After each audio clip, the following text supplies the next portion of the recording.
Live from iRacing's virtual Darlington Raceway, we say good evening, sim racing fans, and welcome to the regular season finale of the 2024 Full Throttle Real Sim Racing Cup Series. Tonight we race into the night for the Southern 250 as we will finalize the field of 16 who will fight for the Full Throttle Cup title in 2024.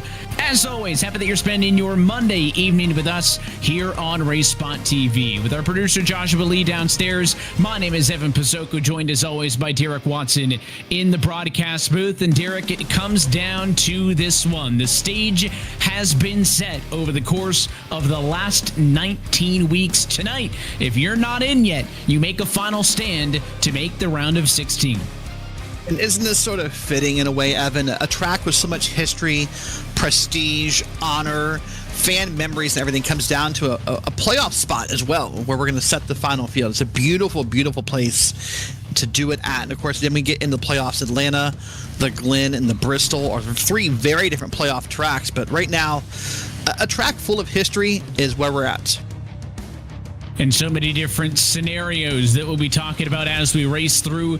But here's a look at the drivers who are locked in both by race wins and mathematically based on the gaps. Papanow, Coop not officially locked in, although likely going to be guaranteed to be safe based on the amount of cars that start and the number of points that will become available. So if you're anybody on that list, 17th through 24th, your only hope is likely to win this race. And to your point, Derek, it happens to come at one of the toughest tracks on the calendar.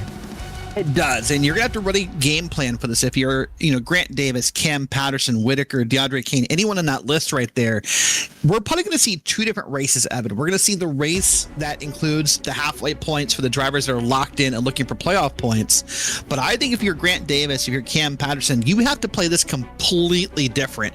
You're gonna have to take risks. You're gonna have to do things different than the leaders and see if you can luck out and win here at Darlington. Of course, we take a look at high and above, the track that is too tough to tame.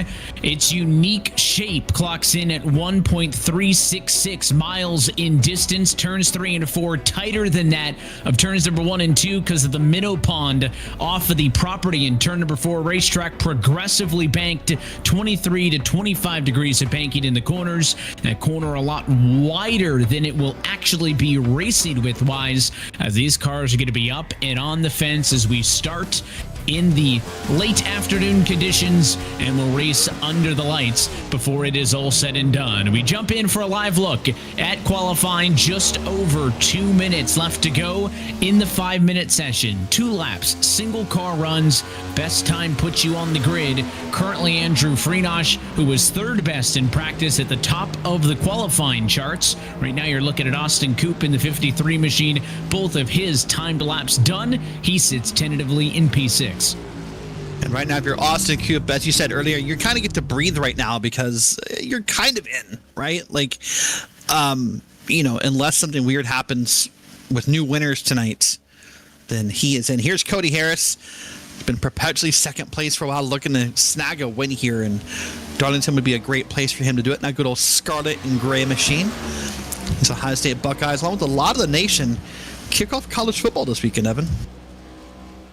A first lap for Cody Harris with some work to do as he goes to the number 5 spot on the speed charts at the moment. He was second best in practice, though, so can he improve on his second timed lap? 29.215, the first lap for Harris. Second time across the stripe. Where does he go? 29.142. He will improve and edges out Maverick Davis by 1/1000th of a second. That'll put Harris tentatively on the front row with Freenosh. It's crazy, isn't it? When you say that kind of time frame, 1/1000th of a second, you'd think we were last week at Daytona with that kind of qualifying time, but Harris still pulls it off nonetheless. Slowing it down here is going to go ahead and bring it back in and tow here. And it's only about 30 seconds left in qualifying. I'd assume everyone's just about done with their runs here. And you notice a thing tonight, Evan, all those drivers we thought were in trouble that need to win have at least put in qualifying times. Cam Patterson is the best, I believe, in P7 right now. I was also looking to see if we were going to get a qualifying lap out of the impressive car of Bradley Burke, who had good speed in practice. He has not put down a time in qualifying. Also, you're taking a look at Matt Danson back on the racetrack of the Altus Engineering Chevrolet, back with us on this Monday night. I believe the clock going to expire on the number 38 car. Yes, it does. He will not have time to get a lap in, and we will have 14 cars qualify on time, and the bottom 6 will start based on provisional. So let's take a look at your RSR starting grid, and it is the greatest of all time at Andrew Friedosh on to pole position with a 29.088. Can Friedosh go to victory lane? It has been long awaited here in 2024. He'll be joined on the front row by Cody Harris, who is tired of finishing there in the runner-up spot. He would like to go back to victory lane for the first time since Charlotte back in May. Row number 2, third starting spot, sees the number 15 machine of Maverick Davis lined up alongside the number 2 car of Sam Nieto, who starts in 4th. P5 tonight goes to the number 1 of Peter Irons, and 6th position to the 12 of Ross Cato. Moving back to P7, one of those drivers who must win tonight, Cam Patterson, lines up next to Michael Laraya. Brandon Gass and Austin Coop in row 5, that's 9th and 10th. And then Eric Papineau and Braden Whitaker, 11th and 12th. Takes us past halfway, and lucky number 13 spot on the grid tonight to the Rogue Wave Racing 82 of Benazzi Major. To his outside, the Extreme Performance Motorsports number 90 of DeAndre Kane. Back on row number 8, some heavy hitters. The team's Kevin King and Altus Esports' Matt Danson rolling off based on provisionals. They will be 15th and 16th on the grid tonight, ahead of P17 starter Bradley Burke and P18 starter Mike Maddox. That will leave only 19th place starter Steven Soa and 20th place starter Dylan Coyle to round out the grid. Both of those drivers with a little bit of work to do. I know RaceSpot's own Dylan Coyle was having some connection issues. He's back in the sim, but that did cause him to miss that qualifying session. We take a look at race information. This is one of the longer races on the calendar this season. 184 laps. Midway bonus points going to be paid out after lap number 92. Yeah, we'll take a look here and see, of course, the pit window estimated there on your screen. 3 overtime attempts, just like every RSR race, Evan. So right now, everyone's going to get to roll off the grid here and get ready for what's going to be a very tough, difficult, and at times uncomfortable race here at Darlington. And the one thing that stands out to me of all those past winners here at Darlington over the course of the last 3 seasons, all of those drivers are in tonight's race. Friedosh wants to be a 2-time winner over the last 6 starts. He's on pole. And then King and Phillip, if each won 2 apiece, they are here as well. So all of the heavy hitters here at the track too tough to tame. Some looking for 3, others looking for 2. I would not be surprised at all if this race comes down to some of those names by the end of it. This race, though, a lot of driver versus track. We will see mistakes. Do they come from the top runners? Do some drivers weed themselves out? And who can run not a perfect race, but a clean enough race to win it before it's all said and done? Pace car down and in, field in the hands of the number 88 machine of Andrew Friedosh. For the last time in the regular season, let's go racing at Darlington.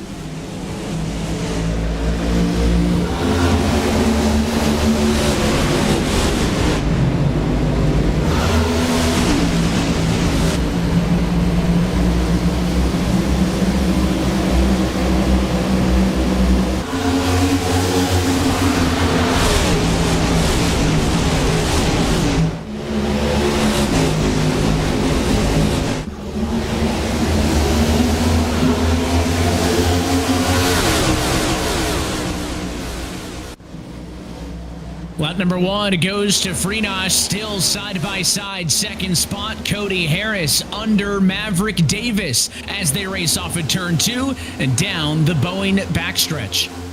And unlike 1 week ago, Evan, you see here the top line is really dominant here, unlike Daytona. So you see everyone's going to try to move up top and control their cars and keep them off the wall here.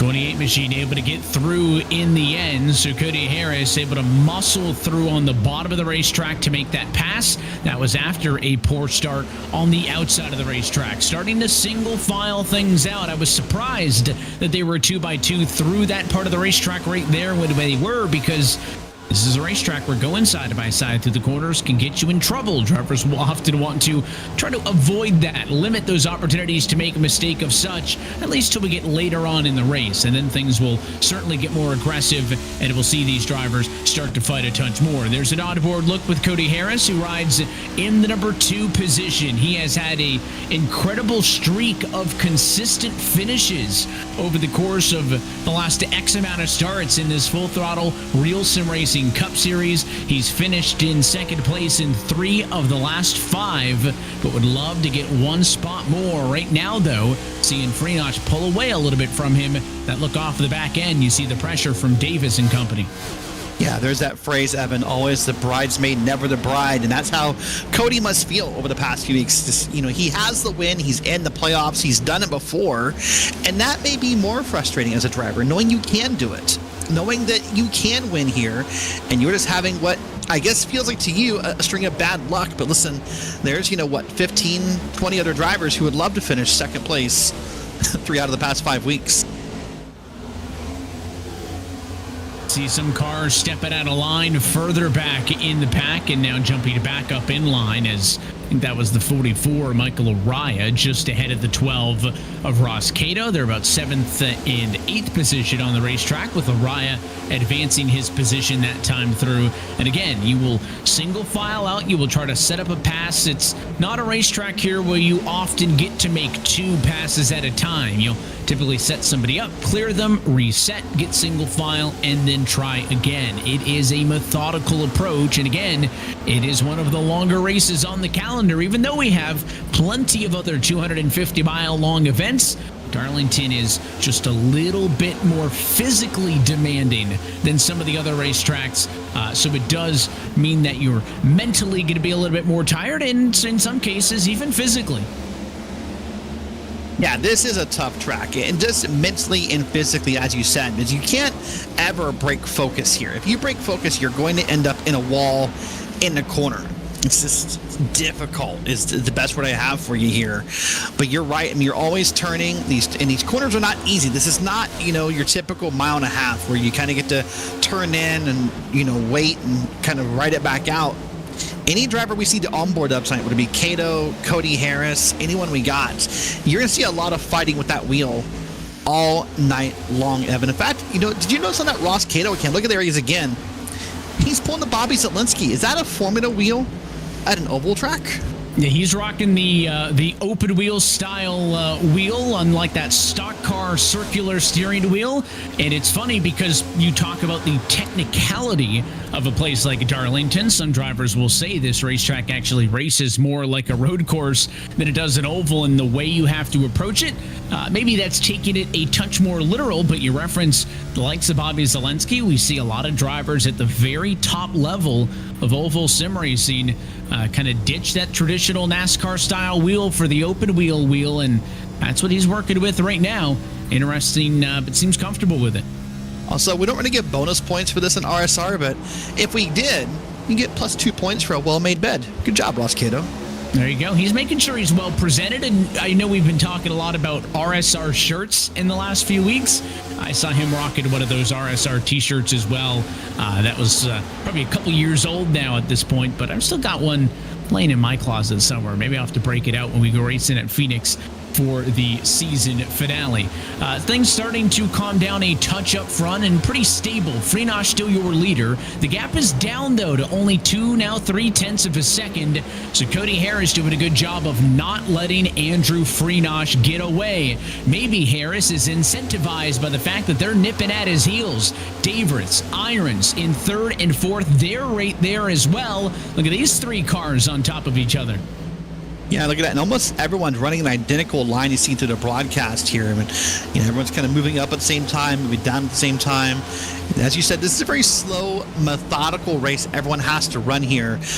we're not going to make multiple passes at once, but man, the hardest part of this track for me, Evan, you see right here, the attempt to make that pass in the corners. These corners are barely wide enough for two wide racing at best. So when you try to make that pass here, you often end up below that white line, as we just saw right there, and that car will get wicked loose. Yeah, the white line, that's the key indicator, right? Because if you look at it from a wide shot, or even when we go to those high above blimp shots, the racing surface looks so extremely wide, right? I mean, look at it all the way down to the bottom, because you don't have that traditional bright yellow line to serve as the indicator on it can't go any lower. But it is that white hash mark line that you referenced that really is the racing surface. And then even then, they're not even running down all the way on the bottom of it. You're enter low, get right up onto the wall high, then diamond it out off the corner and right back to the outside wall. It is quite literally a single lane racetrack in many cases, as you get a good look with two of those drivers on the bottom right hand corner. Yeah, you see just how both are handling it. And what I've noticed out of both of them, though, is for the most part, not a lot of wheel movement out of either driver. Look at through the wheels and how sturdy they stay. We've seen in past tracks here, there's a little bit of movement on the right there, but in the past, we've seen driver cams where it feels like you're almost like sawing a log or wrestling a bear, or just whatever you want to call that movement, that frantic back and forth wiggle on the wheel. But both these guys are doing a pretty great job at managing that wheel here. But remember, Evan, we talk about that white hash line. Remember when this track was built, not everyone raced above the hash line. At first, they thought that was all just runoff for wrecks. They used to race below the white line. We'll jump back a little bit in the line and check in with the 17 machine of Cam Patterson. Our eagle-eyed viewers will recognize that they're used to seeing Cam Patterson driving in the number 10 car. Tonight he drives the number 17 in honor of his friend who passed away late last week after suffering a traumatic brain injury in an opening football game. It was one of Cam's good classmates and friends, so in honor of him, we'll go silent for the rest of lap number 17.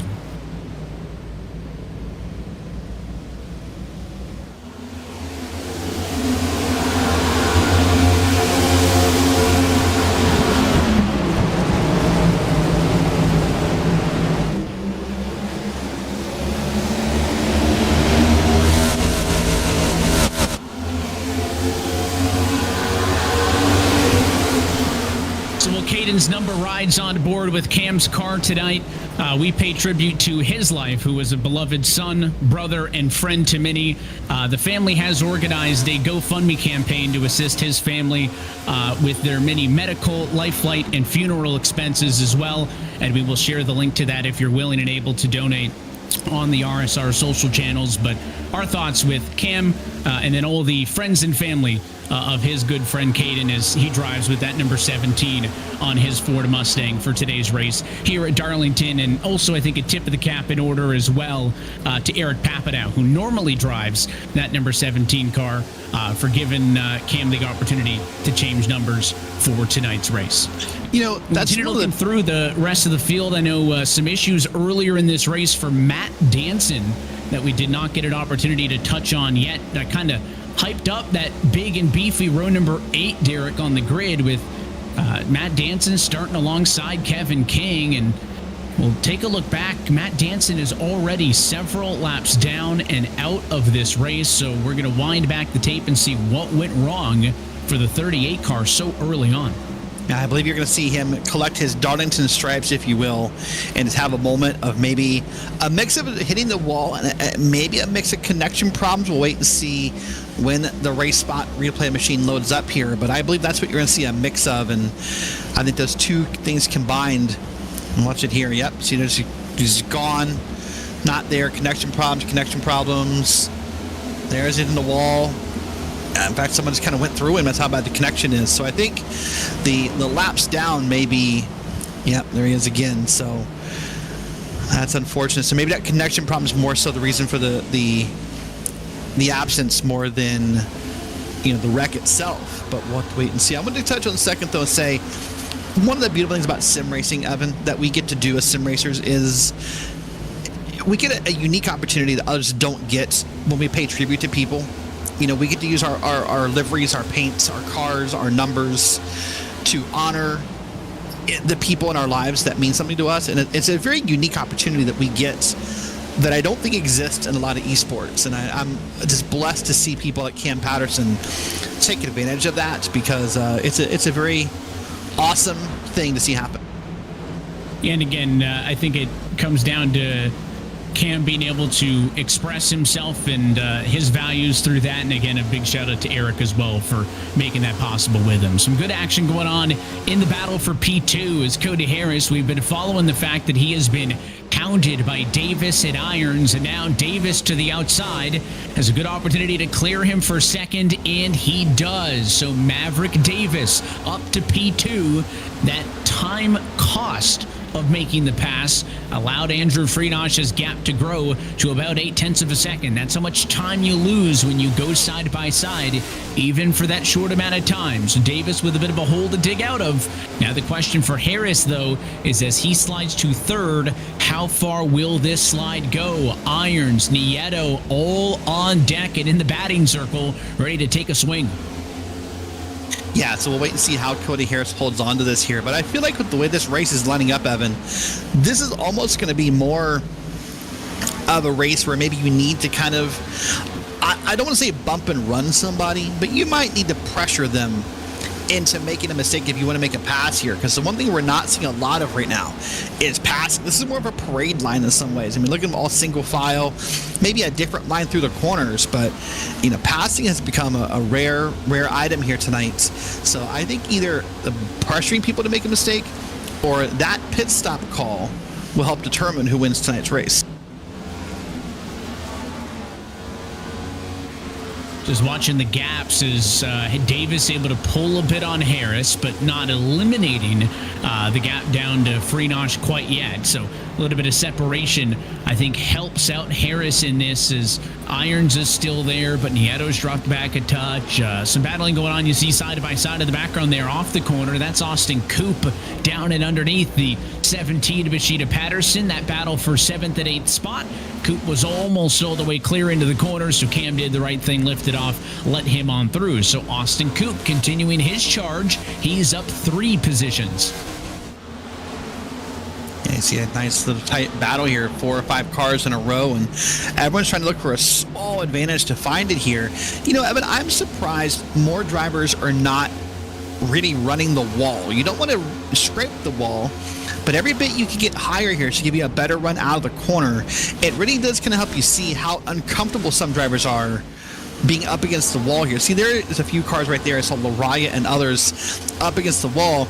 And you see then a separate contingent who doesn't want to get close to it. They're almost scared of hitting the wall, and they're so scared that I think they're scrubbing speed by how hard they're turning the wheel into the corner to avoid that wall. It's just very unique to see 2 different lines playing out here. Yeah, already about a second of fall off. I think that as well to be expected. This racetrack slightly more on the more abrasive side. And again, I think a lot of that has to do with, to your point, just how they drive it through the corner. You're going to get more and more comfortable as the race goes on with that wall. It really doesn't matter how many dozens, hundreds, thousands, maybe for some of these guys, laps they put into this track over the course of the week. When you start the race, you're going to be a little bit shy, you're going to be a little bit nervous and getting into the fence. And as the race plays on, they'll get more and more comfortable. Also, the sun's going to go down, grip levels are going to go up a touch, and you'll see them get even closer as we continue to race into the evening. So Patterson slides down those few extra spots. Gas passed him to 9th. Patterson now down to P10. He and Ross Cato have slipped back significantly from the jump. They sit there in 10th and 11th at the moment as Cato looking to the outside. Taking a look here and watching that beautiful battle happening here on the track. And there's 2 of them. In fact, 2 side-by-side battles happen, but that one clears out pretty quickly. And then I think the one behind it is still going. So a beautiful pass here on the bottom by the 23 car machine, I believe it was, for Kevin King, and doing a great job. Now both of those battles have kind of cleared out here. So we're back to single file racing. You know, I mean, this is a racetrack over time that's really, you know, held a lot of tradition. I use that in opening words, but it's, you know, it's moved a lot around the dates, the themes, the names. But somehow Darlington's is one of those tracks. It's not a super speedway, but I think a lot of iRacers really do mark this off on the calendar because it's still I don't want to say a crown jewel, maybe you have a better word for it, but it's definitely a date and a track that a lot of drivers feel like if they can win here, they've really accomplished something. Drivers take maybe a touch more pride in winning at a racetrack like this, in winning at a Bristol, a Martinsville, than they do of some of the other racetracks. And I was going to say, don't think it's because it's harder than the others, but maybe to an extent it is, right? I think that there is a slightly more refined, more technical skill set needed to find success at a place like this than maybe some of the intermediates or plate racing. And that's also not to detract from those others, because again, getting 99% of the way there to learn those places is so difficult. That extra 1% that the Kings and the Freenoshes and the Phillips of the world have is so incredibly difficult to refine your skills that much. But drivers certainly do take a touch more pride in winning at some of these staple racetracks on the calendar, the crown jewels, as you say, if you will, of the Southern 500s and the Brickyard 400s and others to the extent of it. So everybody wants to win here at the Darlington Raceway. And again, we talk about for those drivers who are in a must-win situation, tonight a tough night to do it, because this is not a racetrack where you are likely to stumble into a race-winning strategy by a couple of cautions falling your way. Typically, race wins at Darlington hard fought here on the service. Yeah, very hard fought. That's why we talked about last week being so important at a super speedway. In fact, you saw it in real life over the weekend when a driver won and is now in with Harrison Burton. So showed the importance there. But here you see the 3-car battle. This right now is going on. It's a pretty close battle. That's Cody Harris in the middle of that battle. And he's just trying everything he can to stay focused and just wait for something to come to him. And that blinking car in front of him will not help him keep his focus on what he's doing. No, that's going to be distracting as well. And you can see as he kind of jumps back up. At one point, he fell to third. We were worried that it was going to get a lot worse for him. And no more than maybe 10 laps later, Cody Harris is back up and into the runner-up position as he made the pass for P2. Jump back to sixth. Kevin King is still on the move. Remember, started without a qualifying time. Gridded up P15 provisionally. He has passed 9 race cars and is sitting in the number 6 spot right now, hunting down a 10th car pass to the outside of Sam Nieto for P5. Going to be a bit tight off the corner. 2 car gets loose under him, and Kevin King is up 10.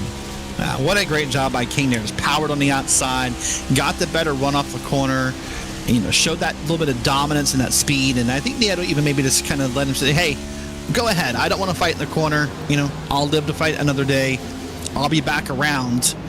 And moving on. Ooh, Nieto a little wide through the corner there at first, but just getting it gathered up. Now he's got Michael Laraya next, trying to run him down in that 44 machine. And Laraya would love to get up here and be competitive as well. But you're right.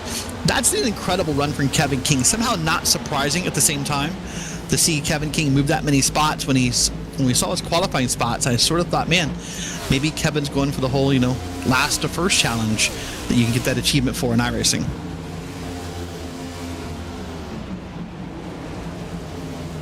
And now as Harris gets back to second, the gap to Freenos shrinks. Every time Freenos' gap grows, it shrinks, but the one constant has been P1. He stays up there through now 39 completed laps. Everybody else already, including this battle for Laraya and Gas in 7th, 5.5 seconds off the leader. The pace of your top 3, top 4 cars or so is blistering, and that was a bad exit off of turn number 2 for Laraya. Gas through on the bottom. He makes up the spot. He'll take 7th. Austin Coop wants it on the action. He'll look to the inside as well. And this is one of the rare spots where you're going to see a multiple pass corner. You talked earlier about how typically you get passed once or you pass someone once per corner. But when you get a car that really misses their line and messes up a corner or what have you, that's the momentum that this track can carry at the same time, where you feel like you can just get passed a couple times in a row.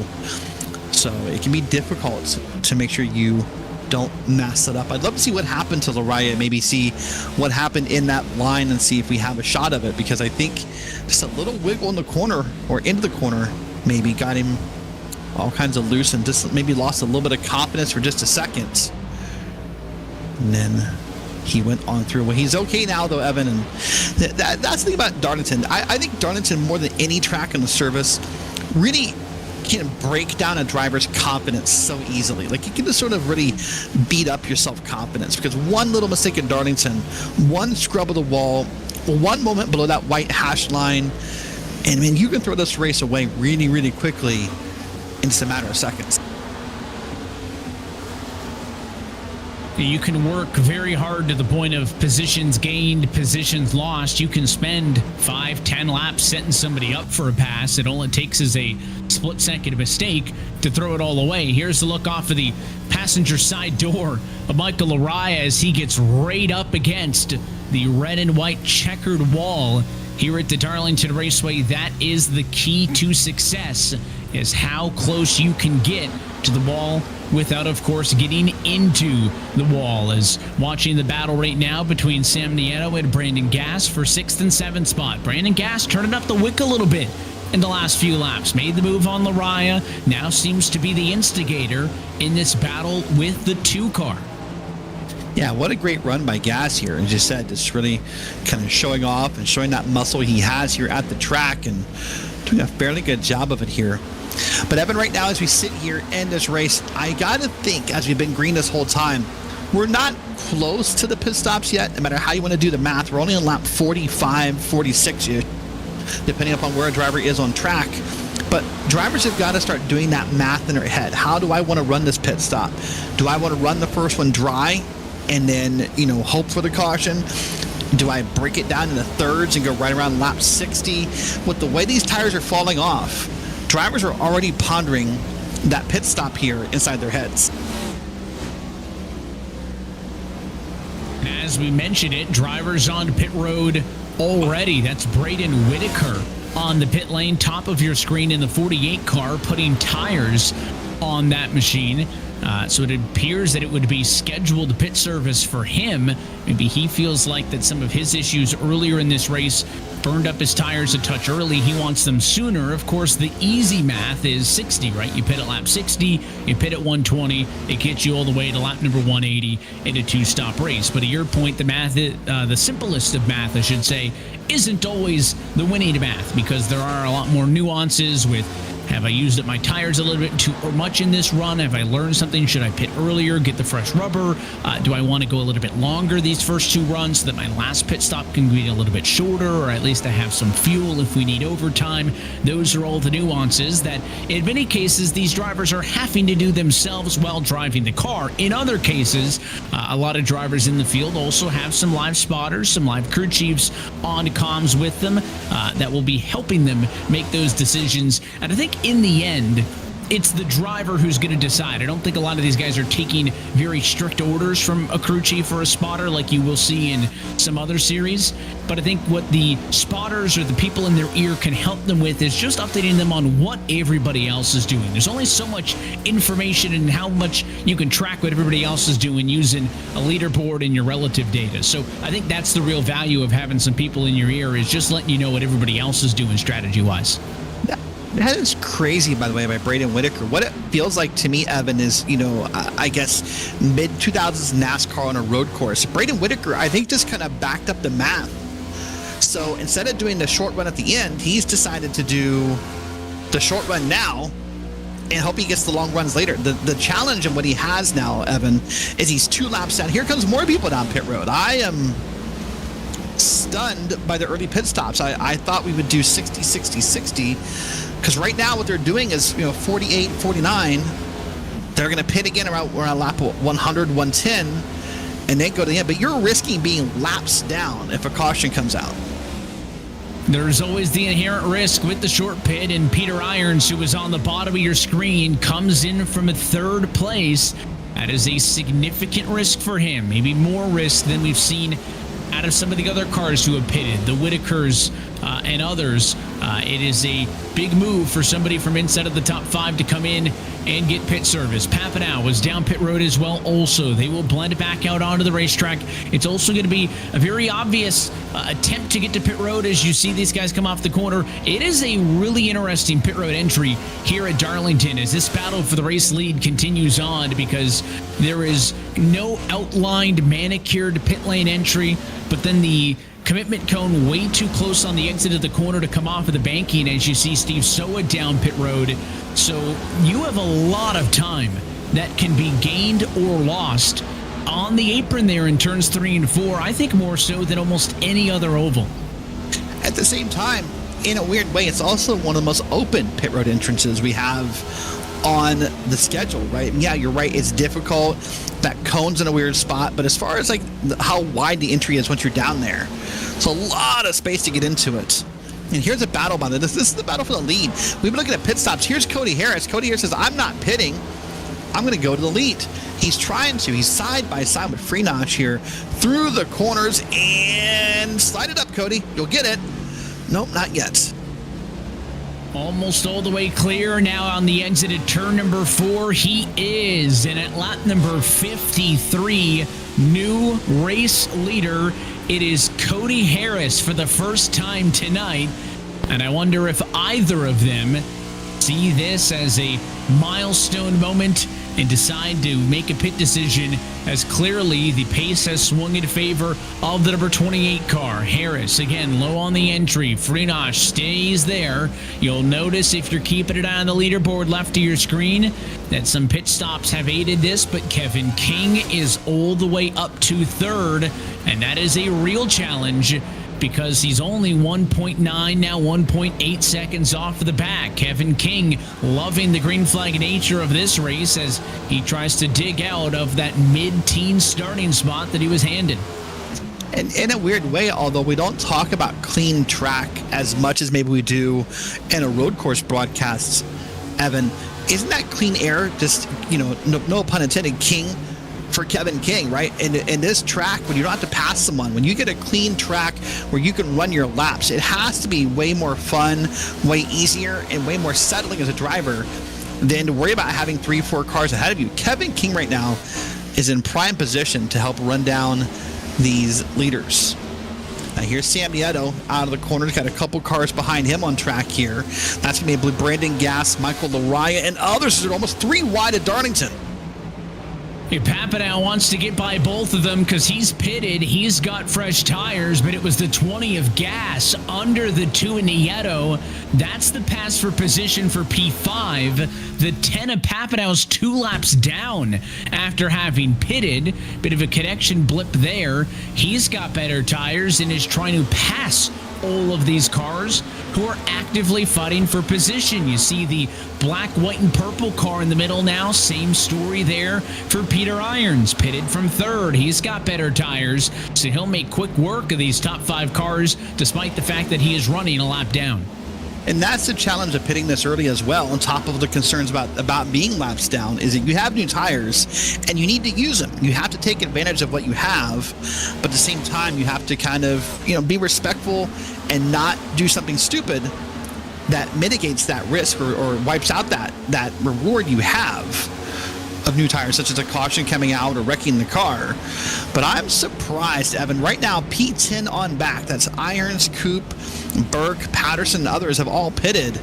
Now we're up to P8. I'm stunned at these early pit stops. I'm not sure if this is everyone's plan or if we're in a case of monkey see, monkey do. Once the first car came down pit road, did it just sound like a good idea, or am I missing the obvious?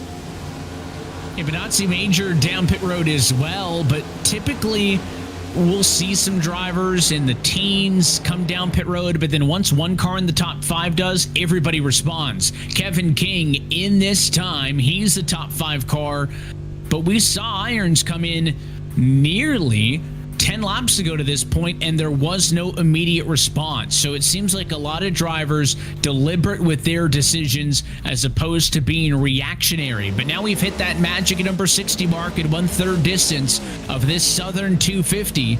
And maybe now we will see an influx to pit road as these leaders have now hit that magic number on the easy calculator decision. We'll see. King's pit service is done. He'll blend back up onto the racetrack. He'll be behind the likes of Peter Irons and others who pitted earlier, but the tire advantage will swing in his favor as he gets back up to speed.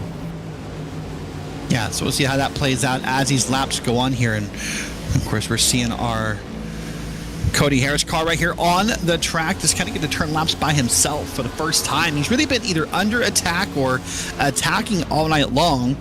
So in a way, this is his first moment to kind of breathe and take a moment and take in the sights of Darlington, if you will, because he's just had someone next to him, it feels like, all night long here on the track. But so now the question is, what does Cody do? Does he take the easy 60 number? Does he come in here in a lap or two and pit the car? Or does he run it dry, Evan, and say, hey, I'll risk this long run so that I can, I can have short runs later? It kind of feels like maybe Cody's out here for the long haul, and we'll just kind of wait and see what happens.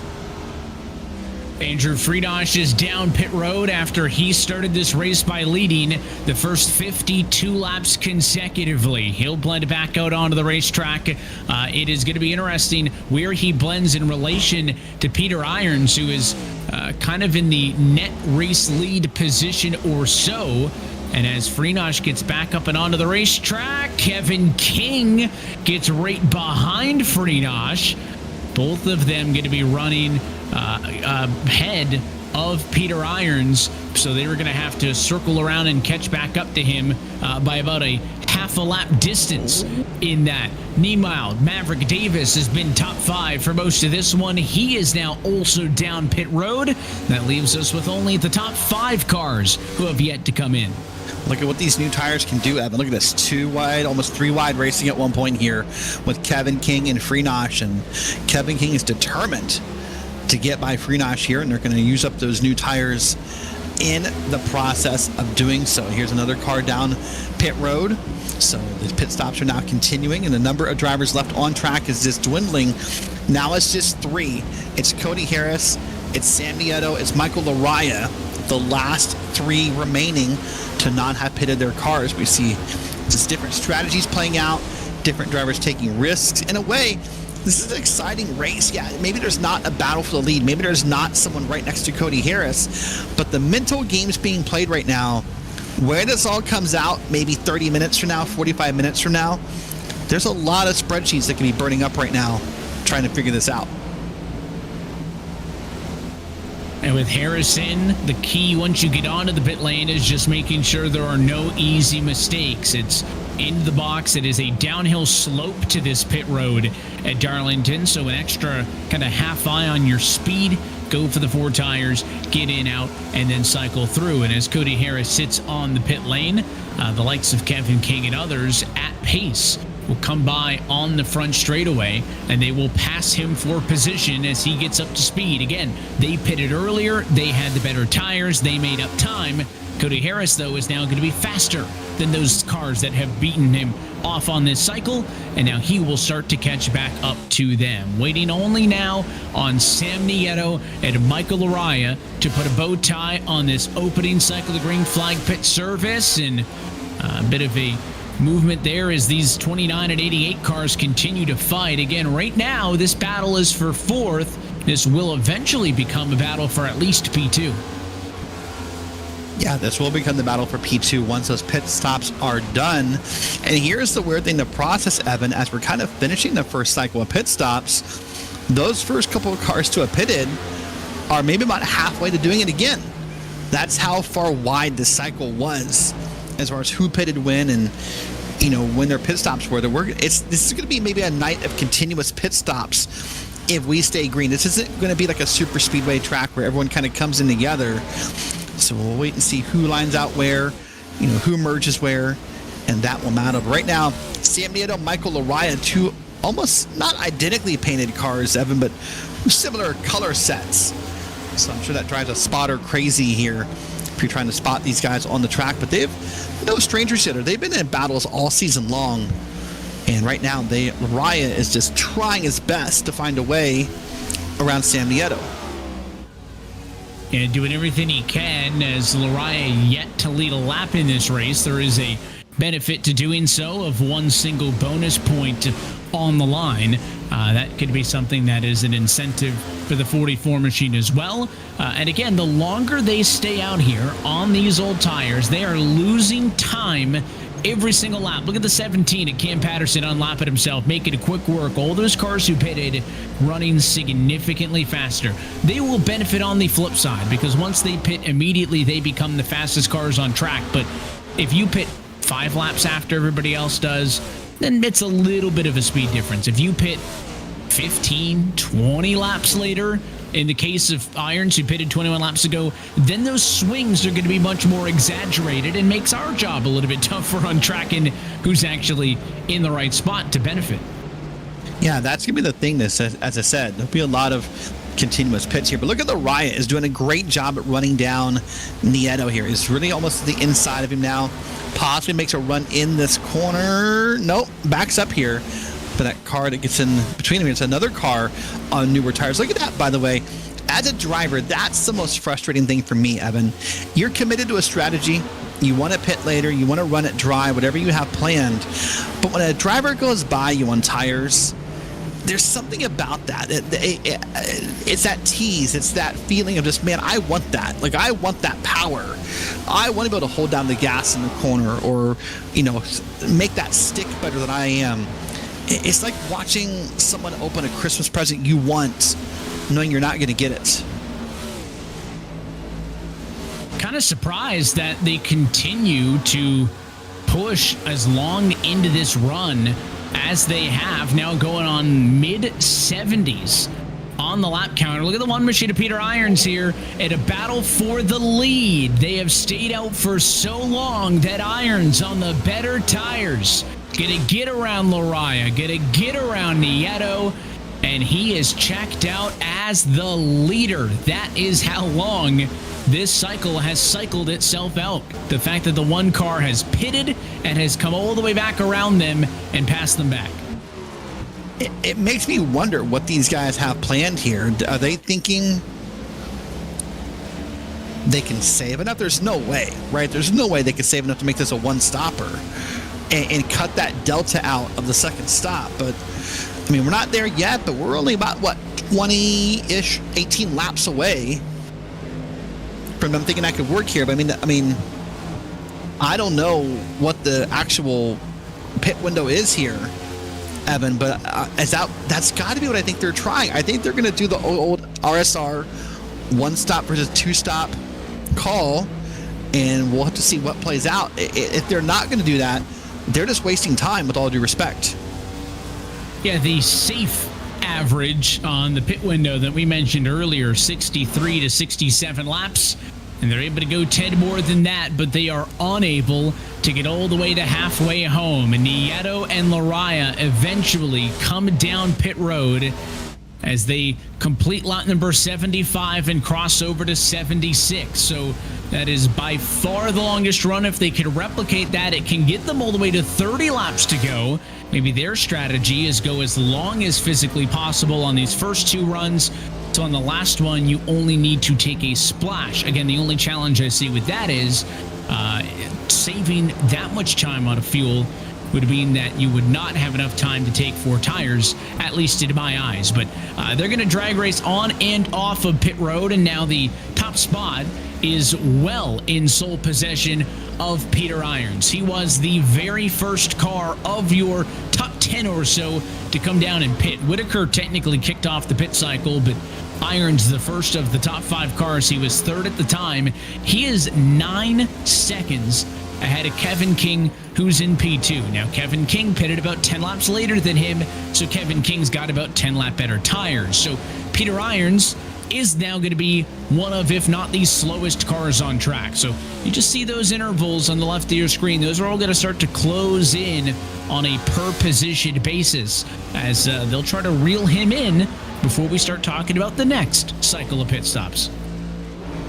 Here we go. You watch him up here against the track and jump against the top of the track part. I mean, here's Cody Harris making a pass here, showing off those new tires. He must feel good knowing he now has those new tires here. And I think we're not far from that next set happening, by the way. You see it on your leaderboard on the left. Braden Whitaker's already kicked off the next set of pit stops, so we'll keep an eye on who comes down with him and when.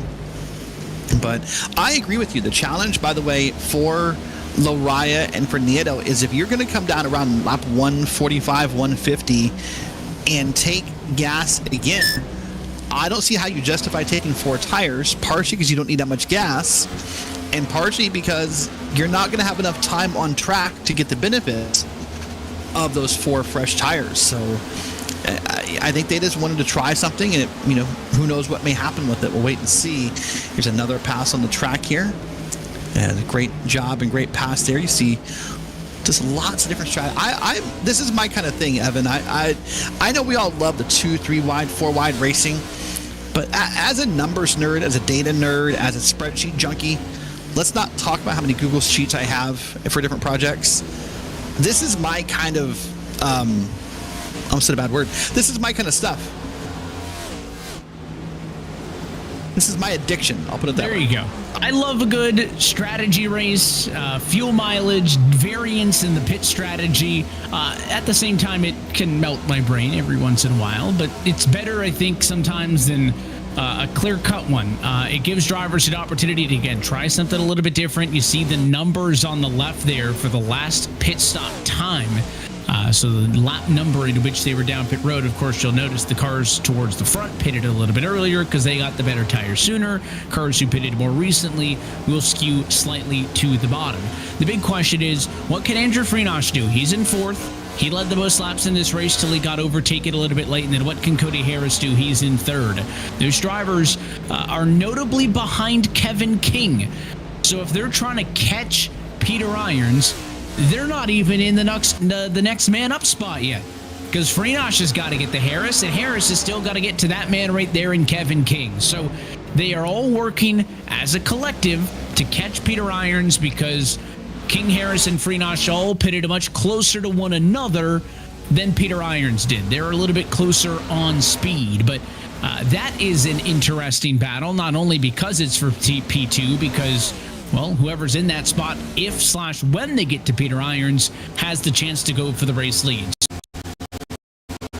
Battle lead within the actual battle for the lead is what happens for this next man up spot. Yeah, and if we can take a look, pardon me, at the last lap times, King and Harris and even Freenosh, you just need to be patient, Evan.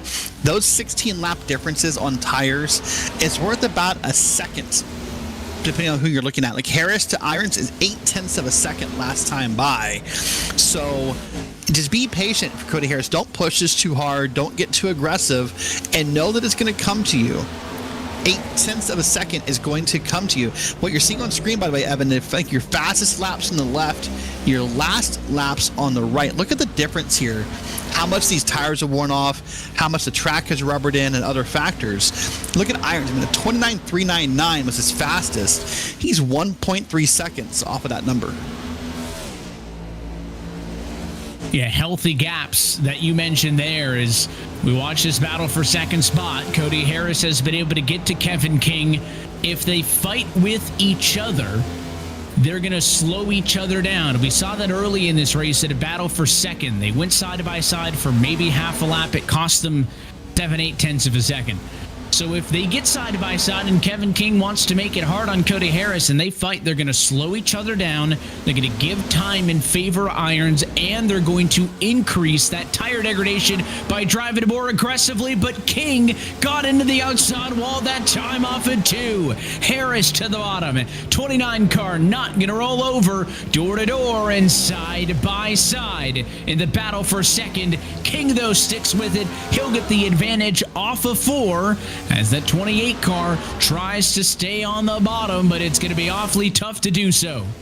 Now, to your point, that's what happened right there. I was going to say, these guys have to make a decision right now. Either they're going to race hard and they're going to fight for second, or they're going to get back in line and go catch Peter Irons. Because if they would have stayed side by side, another lap or two, Peter Irons would have just had more and more chance to walk away with that lead. But yeah, Cody Harris always going to try it again. He is not content in P3. Look at him, Evan, down here in the corner and almost to his back quarter panel. Man, Cody Harris is getting impatient. Don't know what's going on there, but I said every time he does that, he runs the risk of just throwing away that chance of catching the leader. And again, it's all a question of what's worth it at this point in the race. While this all continues on, they are still catching Peter Irons, even though it is air quotes only a 10-lap difference on the tires. That last lap, they were still a half a second better. They are getting to the one car. So do they work together? If you're Cody Harris, do you lay off a little bit? Do you let the 29 lead this charge? Do you get to Peter? Do you try to pass him? And then once Kevin's the leader, then do you put the pressure on him to pass him then? Or do you want to be that next man up and get there first? Again, looking on the bottom, trying to get around the number 29 car so far, unable to do so yet in this race. Closing in on the halfway bonus that's going to be paid out at the end of lap number 92. Maybe that's what Cody Harris is thinking about. Maybe he's thinking about the halfway points and how he wants every point possible to head here into the playoffs as we start that next week. But I mean, he is really ramped up, the intensity in the past 5, maybe 10 laps here as they're trying to make a pass here on Kevin King. And Kevin, of course, one of the veterans of the service. So, no slouch. He's going to hold his own and will maintain that line. But that camera shot from up above we had, Evan, that's one of my favorite shots of this track because it does a great job at showing you just how narrow this corner is. Watch this here as they're going to come into this corner. I mean, that's how narrow that corner is. They're too wide, and you could not fit a third car in there if you wanted to. You ignore about 80% of it because the only thing that matters are those top 2 grooves. Halfway home, Peter Irons cashes in 10. King edges Harris. In the difference between second and third, Cody might have got a little bit of the fence that time. And then with 10 cars on the lead lap, those 10 look to score bonus points as we are halfway through this Southern 250. And now we can start talking about the eventual final pit stop in this race, which is not that far away for these drivers. No, you would think was within, 30 laps could be the first one if you did the 60-60-60 play. So not that far from now as we continue to watch this race going on back here. But Evan, I think it's time to start talking about the point situation. And I think someone who's got to be stoked about the points right now is Austin Coop back here in P6. Hold on, there's a pit stop. That's our leader. So Peter Irons comes down pit road at lap number 94, only at halfway. What is this call for the one machine after Peter Irons went 45 laps off the jump? We thought that it was maybe just a short pit in the 2-stop game, but as he pits almost on the money at halfway, Peter Irons may be going way off strategy with a 3-stop decision. It's definitely 3-stop, but there's no way that I think Peter Irons goes 90 laps on this run. I don't see it happening. Maybe I'm wrong, but I can't see how he makes it that far. But we'll wait and see how that plays out. That's surprising to me. I thought by going 45, he would have waited till at least the end of that fuel run, and then just like I said earlier, did the old NASCAR road course back up the mass style, but that's not what's in play right there. So I'm a little surprised, but look at this. Cody Harris still all over the back end of Kevin King. This is now, as Evan said at one point, the battle for the lead.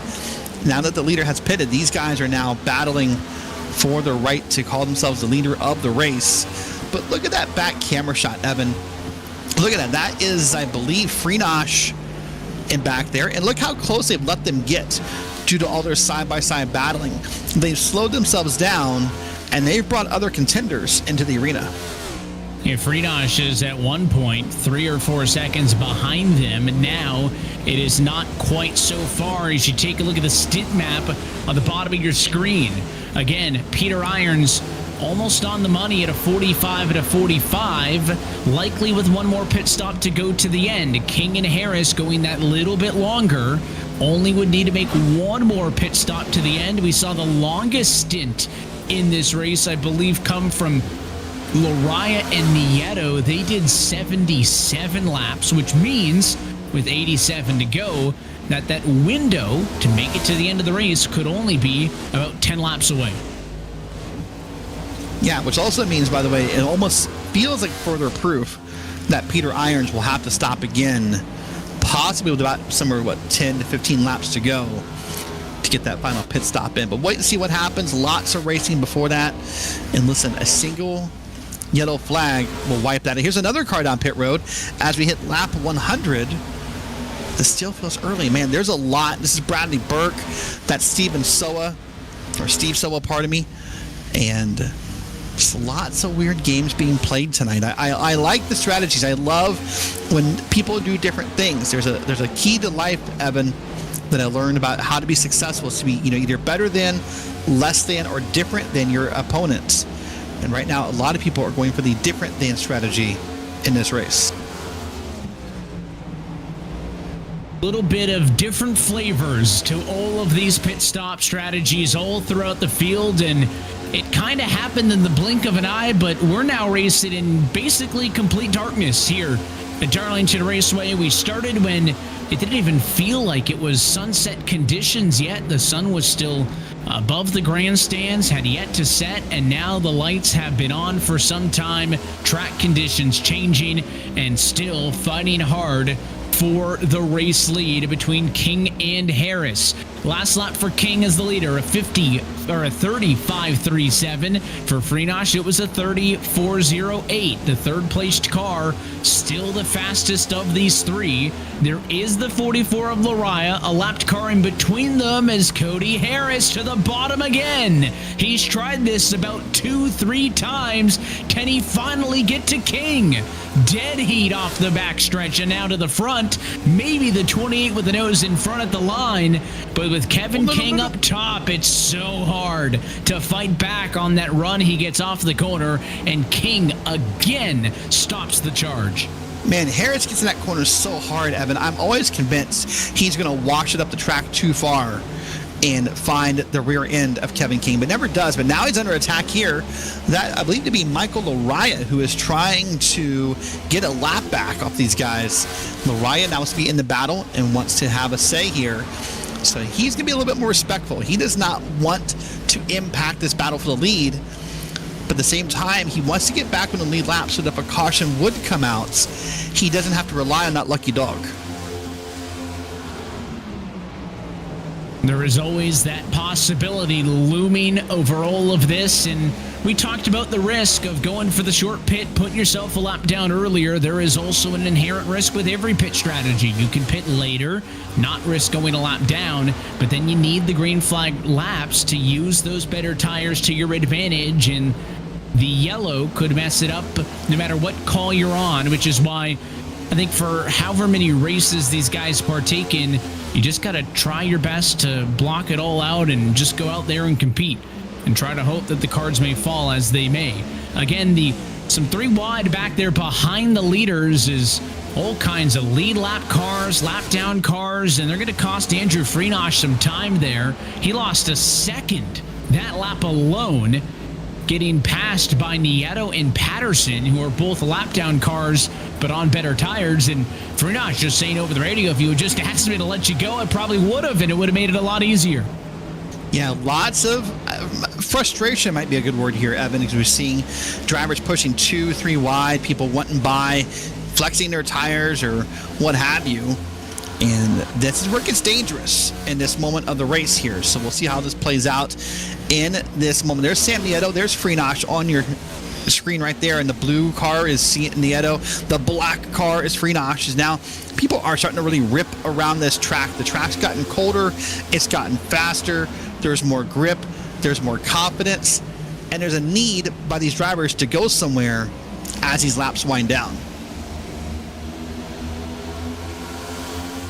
I think on the cusp of saying that the bank is open, and a pit stop from this point would get you to full race distance. Again, the math would say wait another 17 laps until you get to 60 to go.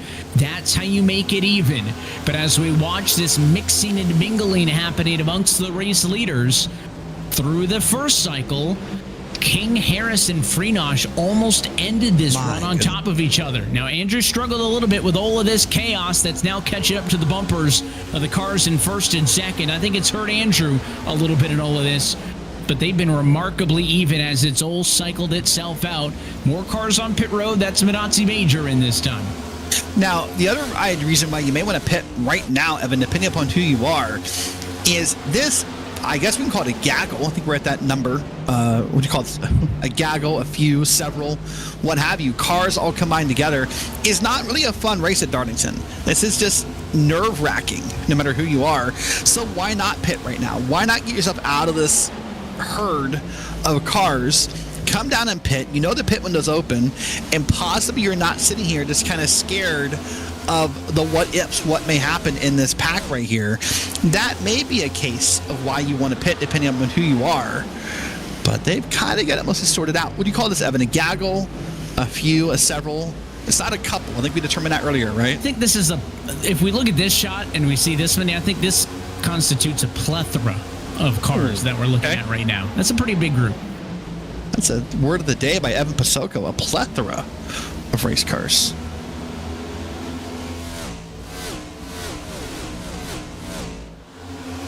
Well, I'll tell you what, right now, these guys have mostly got it single file, minus this one side-by-side battle.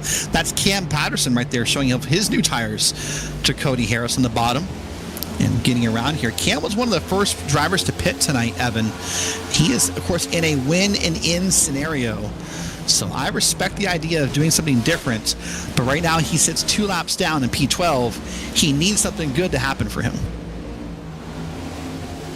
You're hoping that this can swing in favor. Freenosh again picking up some of the spots lost, or time lost, they should say, to those lapped cars coming through. Maverick Davis doing the same, but Cody Harris, it really feels like, as he again tries to make the move under the 29, that he may have to make a pit strategy related move, even if it's pitting 1 lap sooner than Kevin to get the track position as they touch into turn 1. Now, the 28 may need to do something like that to get this pass on pit road and put the ball in Kevin King's court to make the pass, because Harris has tried and tried again, but has been unable to get through, and now is going to get held up a touch here with the faster 44 car coming through on better tires. They almost got into each other. My goodness, you can see just how much more intensity there is than there was, 100 laps ago. Everyone taking every inch of racetrack, trying to find a spot, trying to find a lane, trying to make something happen. And if you're Cody Harris right now, you're probably counting down the laps to your next pit stop. You're going, okay, listen, we're on lap 112, 71 to go, lap 113 now. He's got to be within, I'd say 10 laps of pitting. He's got to be looking forward to it, because right now, this set of tires is not doing it for him. He has done something different here where he's not able to get around Kevin King, and he's just trying to find a competitive advantage here to make that happen. But here's Lariah now trying to make his way around, and Lariah, as I take a look here, it's on different tires. It's lap 76 versus these guys. So 10 laps later, and those tires are also just kind of worn out and unable to do anything. And you see this pack of 5, but only 3 of those are lead lap cars. The front of the train is Kevin King. He's your leader. Second car in line, the orange and blue 44 Lariah, is 1 lap down, but has 20 lap better tires than the cars he's racing against. Third car in line's Nieto. Cody Harris. He's actually in second place on the racetrack. Fourth car in line is that Andrew Freenosh, and then they've opened up the gap a touch. So Nieto in the mix as well. They're also a lapped car, also on some better tires. Remember, we saw Lariah and Nieto pit together, very much on the same strategy as one another, but find themselves in this battle amongst the leaders without much else that they can do. And now Cody Harris, who was once all over the bumper at King, is dealing with 2 lapped cars separating them and cost him about 6/10. Yeah, it has. And right now what you're seeing actually is 2 different races happening at once. You have your race for the lead, which is Kevin King and Cody Harris, but you also have Lariah and Nieto, who are battling for lucky dog rights or to get around back and lead lap, either or.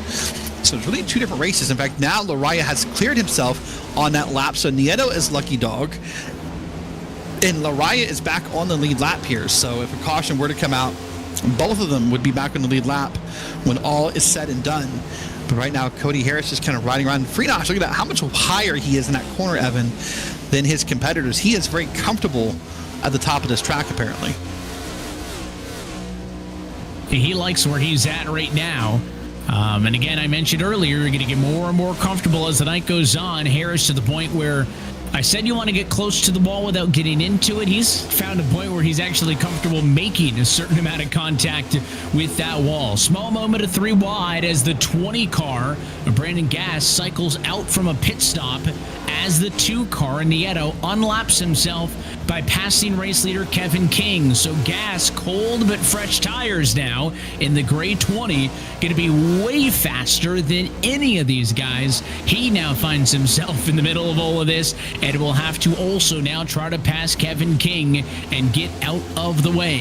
64 laps to go, well within our fuel number to be able to make it to the end of the race if you decided to come down and pit right now. And here comes Harris as Kevin King drives off a 4 as the leader. The 28 ducks in, makes his stop, and now the question is, all these drivers seemed very deliberate on the first pit cycle on pitting on their number. Do we see a reactionary pit stop from King? Does he respond right away, or does he stay to whatever his number is? Well, I love that move by Harris, first off, because that really got him out of that pack of cars. No longer a plethora, I guess, but a gaggle or a grouping or whatever. But it got him out of there. So now when oh, there's another word. You've got the thesaurus out tonight. What I was going to say, though, is now what it does is pods give him some clean laps to run when he comes off a pit road. And he can kind of make up time on his own and use those fresh tires versus being stuck in a battle of lap down cars and lead lap cars and what have you. So you're right. Now the question is Kevin King. He last pitted, I have it, on lap 60, basically with Cody Harris.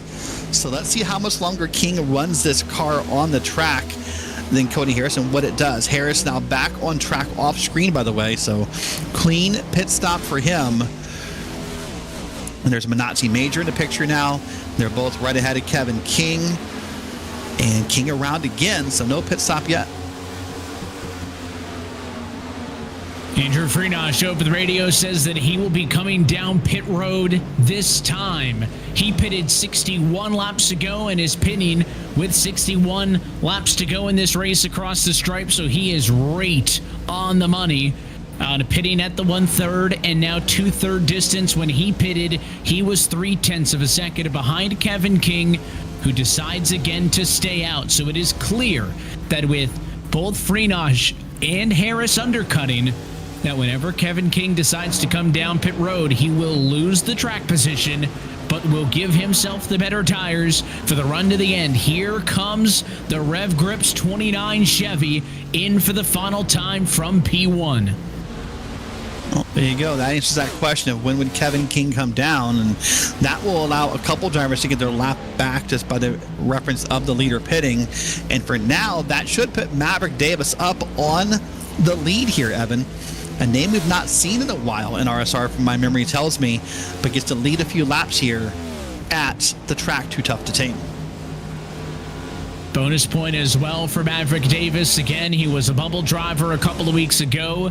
Now a locked-in driver. He knows, based on the math entering tonight, that he is going to make it into the postseason here in 2024. Kevin King off of pit road, 14.9 seconds in the box. Where does King blend in relation to Freenosh, who pitted 1 lap ahead of him? I think that's an interesting battle to note, as you will see Kevin King cycle onto the racetrack here behind race leader Maverick Davis, and he is going to stay ahead of Freenosh. So Andrew Freenosh got held up by a little bit of lap traffic. Bradley Burke held up the 88 car. So King, despite pitting a lap later, does not get leapfrogged by Freenosh. That'll keep him right now in position number 8. Cody Harris does leapfrog him, though. Cody Harris in 7th is the highest running car who can get to the end of this race on fuel. Still waiting on Davis Irons, Kato, Lariah, Nieto, and Coop to come down pit road. And as if it was summoned, here comes Davis. Yep, here comes Davis down pit road, so that'll put Peter Irons temporarily back in the lead. But remember, as we noted here, unless he's going to go 90 laps, which I just don't see how it's possible, he has to pit again. He is not locked in here. So, man, a little wiggle through that corner right there. He's got Steve Silva behind him. Here is your stint cycle. As we see it on the tracks, you can see Peter Irons and Kevin King. And you just see right there, Evan, it just looks like there's no way that Peter Irons gets to the end based upon those numbers.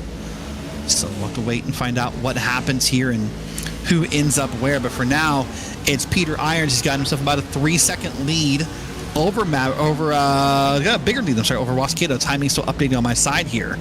So Ross Cato is the next one in line.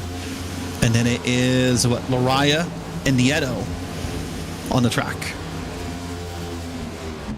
And a good battle with Nieto and Coop. Those two cars pretty close together as well as one of the better battles on track. You see Steve Soa working the outside line of the racetrack as he's trying to pass Peter Irons, who is currently your race leader. Soa pitted 3 laps ago. He's got the better tires, being a little bit cautious amongst your race leader Irons, who again is on maybe one of, if not only 2 or 3 drivers to be on a 3-stop strategy. That means that Irons will be coming down pit road shortly.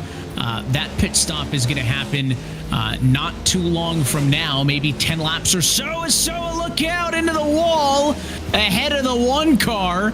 He had to take such a weird corner because Irons let him go in the center. The 75 could not diamond the corner like one would normally, and it was just such a foreign way to take the corner. Soa got sideways and put it in the fence to avoid getting into the 1 car, but that certainly is going to cost Irons some time. That will cost him some time. We'll have to wait and see how that plays out and what it does for Irons. And as you said, a weird place to let someone go in that moment. Let's watch it on board here.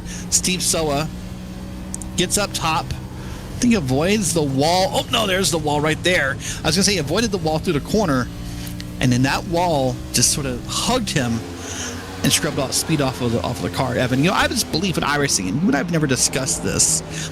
There are 2 types of walls in iRacing, and I call them huggers and bouncers.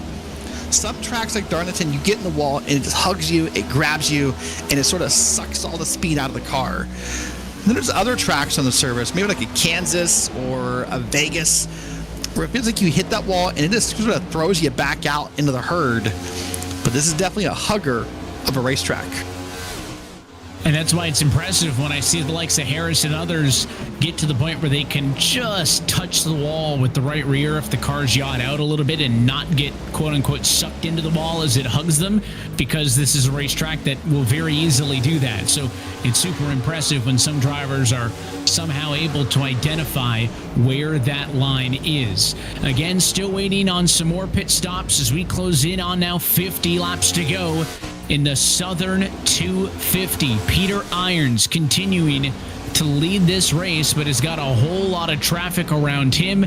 Your net race leader is the man you're looking at right there, the number 28 car of Cody Harris. He can go the distance in this race, and with Kato and Lariah splitting him and Kevin King up, he's going to have to try to work some margins to the end. Sam Nieto down pit road for his final pit stop. Yep, so Nieto's going to come down here on lap 134, 135 and make that work. Here's Kevin King in the picture here, getting under Lariah and passing on by pretty easily there. Beautiful pass and setup there by Kevin King, using that new equipment to his advantage. But you're right, Cody Harris is trying to run down the leader. And so, again, doesn't need to go too hard because he knows he's going to get Peter Irons. He knows Peter Irons has to pit again. So now you get to run your race. Don't push too hard, and it will happen for you. A couple more pit stops coming out. It's Michael Lariah, and there's the 12 car as well. Some more pit stops happening here at this moment. That is Kato and Lariah. They are down pit road together. And they will give up their top 10 positions. Again, looking for another cycle of 4 tires and a fuel. and they will be good to go to the end of this race. And now you take a look in at the number 88 machine of Andrew Freenosh. I think a big missed opportunity for Freenosh. It was running right on the bumper of Kevin King, pitted before him. I thought certainly that was going to give him the chance to leapfrog King by getting in the better tire sooner. King pitted one lap afterwards. That certainly would have made it harder on Freenosh, but I thought he was going to be able to do it. But Freenosh blended back up into traffic, made his outlap slower. King stayed ahead, and now Andrew 3 seconds behind Kevin King as they ride in third and fourth. And going back to a conversation you had earlier about spotters and data and information you can receive, that's one of the hardest things to predict, by the way, whether you have a spotter or not, is where will you emerge out? Where will you sort of come back in traffic, and who's around you and who's not? But it matters so much. It really does. Like, it matters if you come out alone versus in traffic or versus lap traffic or what have you. So, and it's such a big piece of information. Here's Bradley Burke, by the way, down pit road. And you see now the battle is still on track here. There's Peter Irons, for the moment, our leader in that one machine. But I would suspect probably, in the next, any time now. But I suspect he'll run it dry, Evan. I think it'll be another 20, 30 laps, I would think, before he tries it again. Or before he pits it again, I mean. He's gone 45 and 45, so per that math, he's already over the 45 runs, which would be a horrible math. He had to stop again. So, actually, never mind. Here he comes. Almost like he heard me on cue. So, this would be his last pit stop of the race as he comes down pit road. And right on the number for him as well. Went 45 laps at about 45 laps. So, with 45 to go, he's a big fan of equations. Keeps all of his runs at even length, and we'll see as seemingly the only driver who was a top 5 car speed-wise to go for this strategy. Is there any scenario in which this gives Peter Irons an opportunity to win this race and he made a mistake on pit road? Odds already against him. Irons overshot the box. It's nothing too flamboyant to highlight, but he went too deep into the box, had to put it in reverse. That's going to cost him about a second or two, and he was already going to be digging out of a hole, and that makes it just a little bit deeper. Yeah, it makes it just that much harder, right? And I guess this pit stop strategy talk we're having, a 2-stop versus 3-stop, really goes back to emphasize the point you made earlier. You see, by the way, there's the pit stop in the bottom of the screen. That's how much he went over and had to back it up. You talked about this being one of the longest races of the season, and you're right. Typically, you and I discuss the 1-stop versus the 2-stop call in RSR, but this track and this race is long enough. We're discussing 2-stop versus 3-stop. This is how different this race is. That was Austin Coop on pit road, by the way, Evan. He's got to be stoked about how this race is going, with familiar names like Cody Harris up top, Cody Harris, Kevin King, Peter Irons, Andrew Freenosh, all winners. Austin Coop must be stoked because he was on the cut line when we began tonight.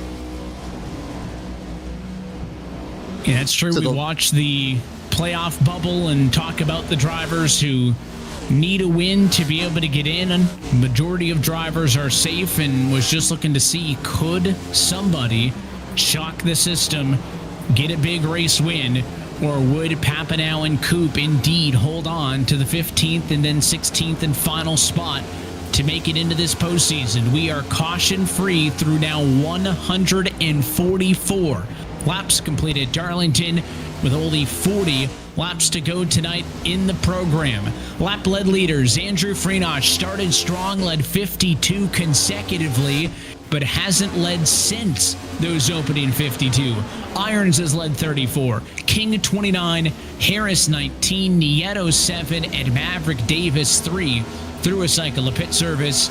And Cody Harris hoping he can go to the end, but as he blended off pit road with 4 lap better tires, now older tires than Kevin King, the gap between those two was about 3 seconds. Last time by 7 tenths, and it is continuing to close. Kevin King is going to be there within a handful of laps for the race lead. And remember the story here, as we pointed out earlier, Cody Harris, 3 of the last 5 RSR races, has finished P2. Now, for most drivers in the service who are watching, that's great. But that really gets to you as a driver. When you're finishing P2 all the time, you're supposed to be stoked. You're supposed to be happy. You're supposed to be elated that you're finishing P2, because there's plenty of drivers who want to be there. But when you're just that close every time, it makes you question yourself. It makes you be more aggressive. It makes you just want it even more. And if Cody Harris isn't careful here, Evan, he's going to be in P2 once again here at Darlington.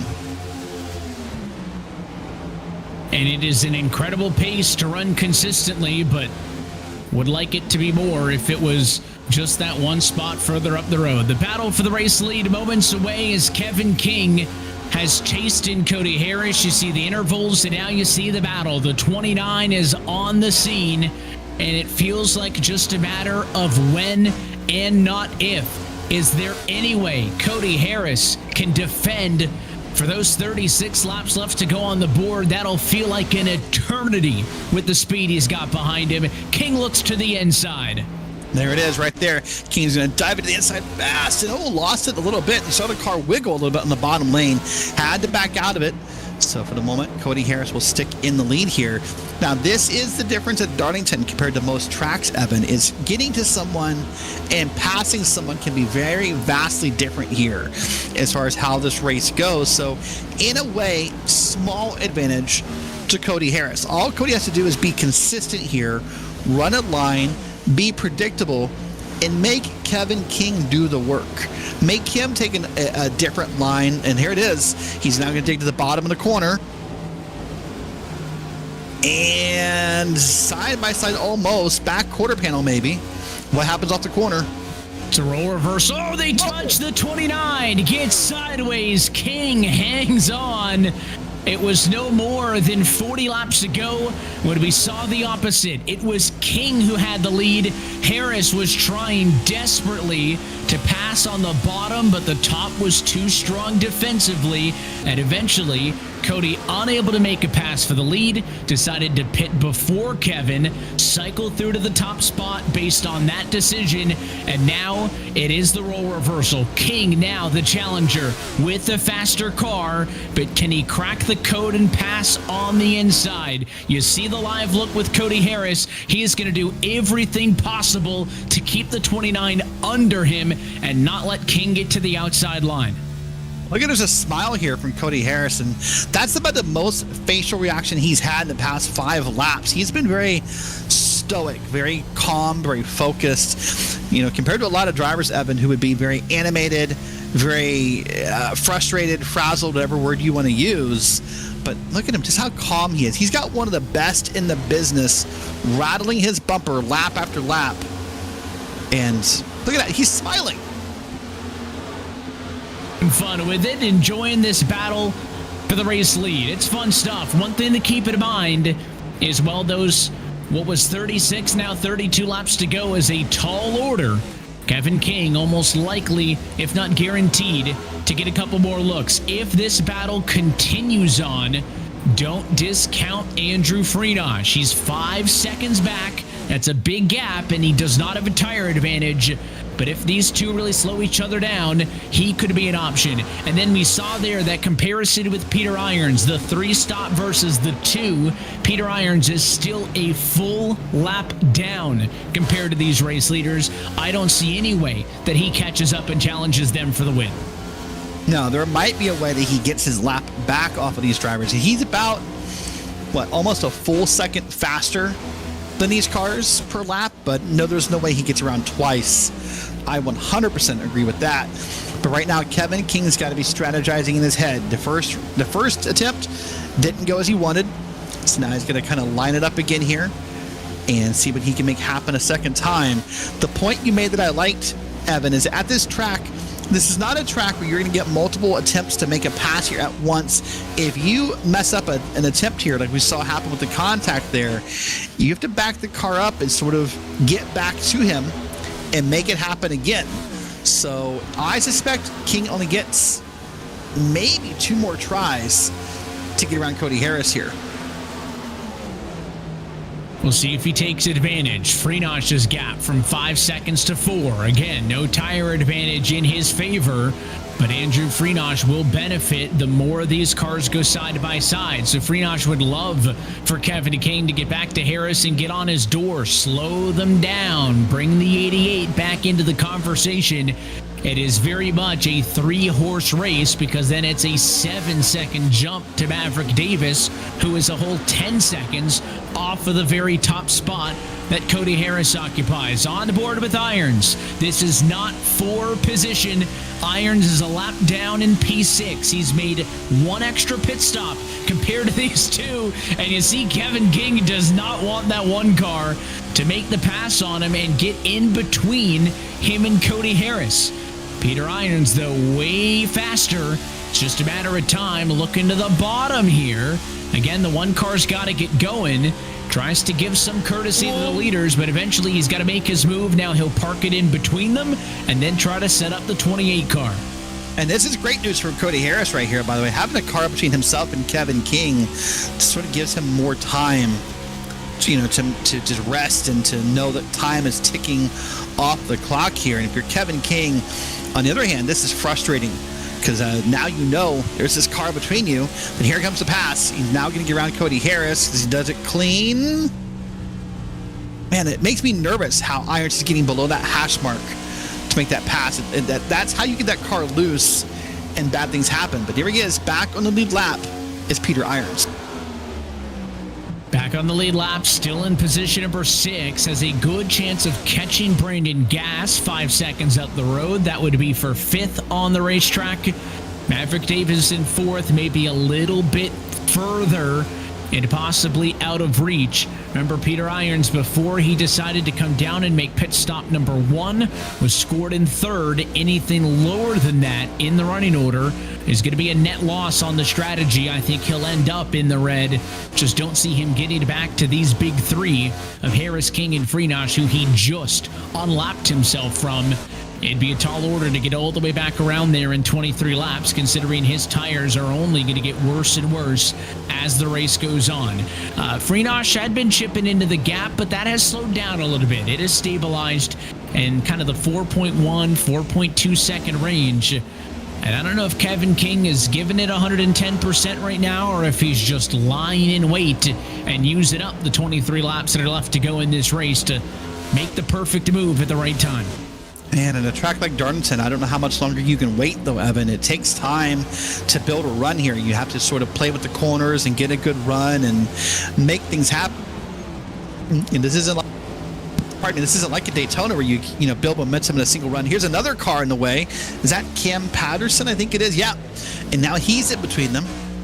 So if you're Kevin King, you can't wait forever. I would go right now and try to make the pass happen and be aggressive. You wait too much longer, and you're just going to be out of time. Like, that's what's going to happen. But here's Cam Patterson now all over the back end of Cody Harris. Patterson, as of right now, is 2 laps down, and now 1 lap down when he passes the leader. Here's King. He's going to take advantage of that pass. Nope, almost did that. He tried to make a move, and now what does the number 28 machine do with that 17 parked in front? That 17 is going to be faster, will pull away, but does that dirty air hurt Cody Harris? Can he get some sort of a benefit off of the draft? I think in the end it kind of nets out to nothing, but it could have been better, could have been worse. That car gets on through.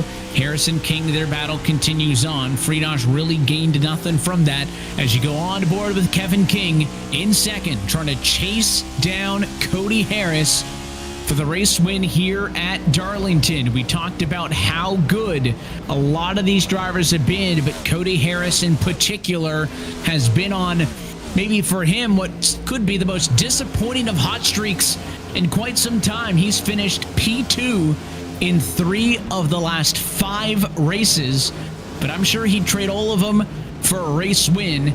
And the only thing standing in between him and that right now appears to be Kevin King, who's making his first start in quite some time. Yeah, and that's good news. The good news for Cody Harris is, part of me, is look behind him. There's nothing. You don't see any more lap down cars going to come get in the way. You don't see anyone else really in the battle for the lead.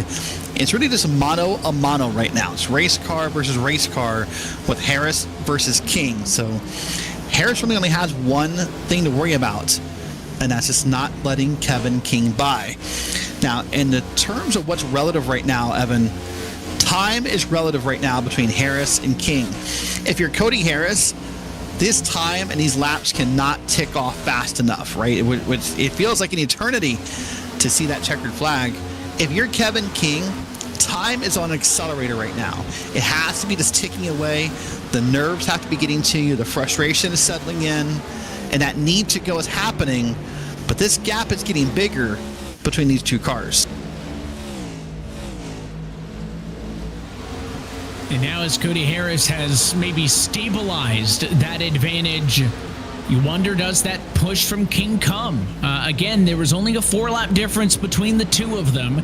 So King had the benefit off of the pit stall, out of the blocks, if you will, caught up to Harris, made it a good 1-2 looks at him, but I thought for certain Kevin King was going to get back to him and take another crack at it, but Cody Harris now, the benefit swinging in his direction as it's really getting down to crunch time.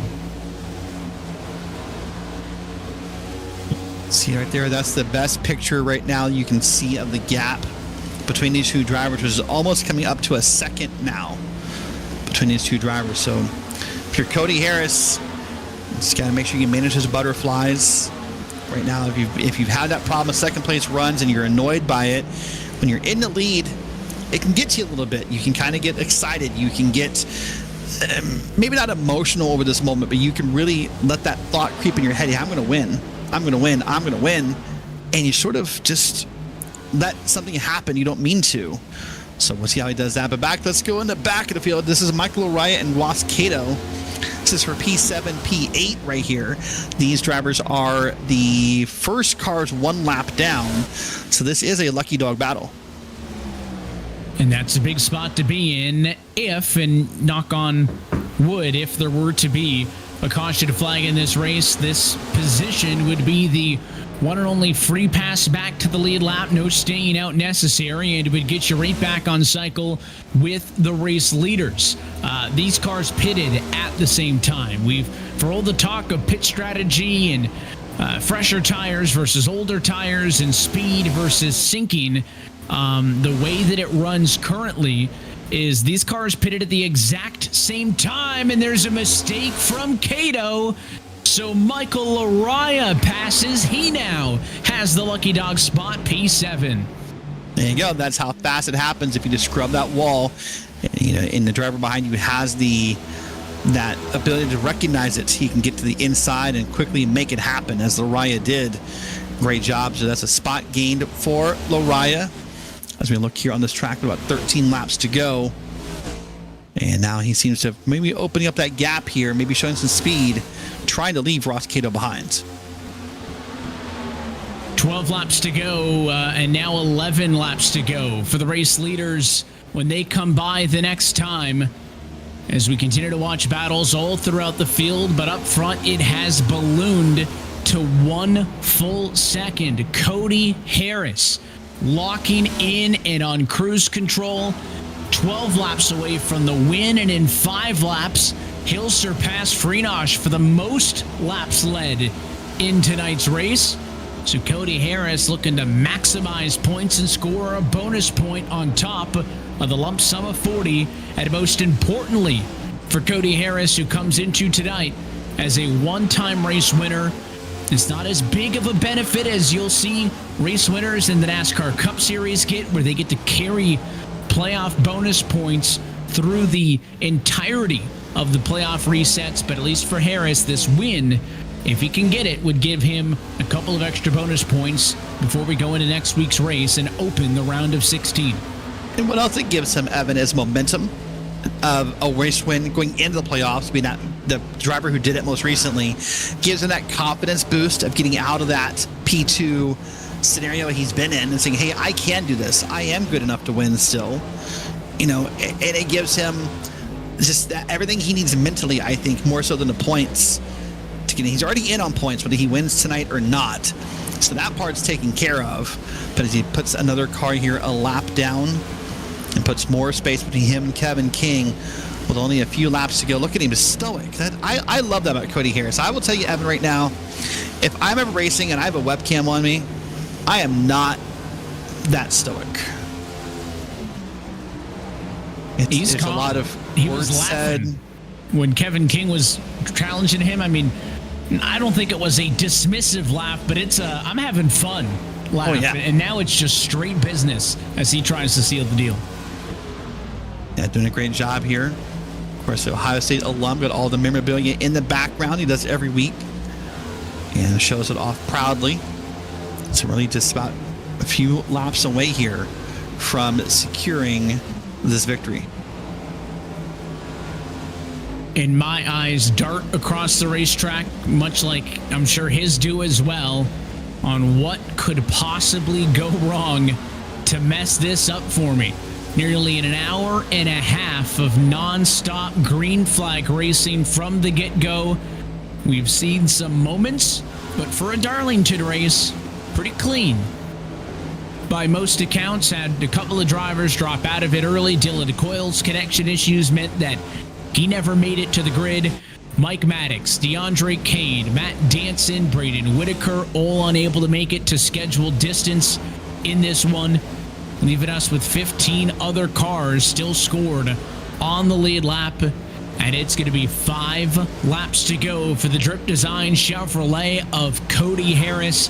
Next time through, 2.4 seconds clear of Kevin King. It is all his.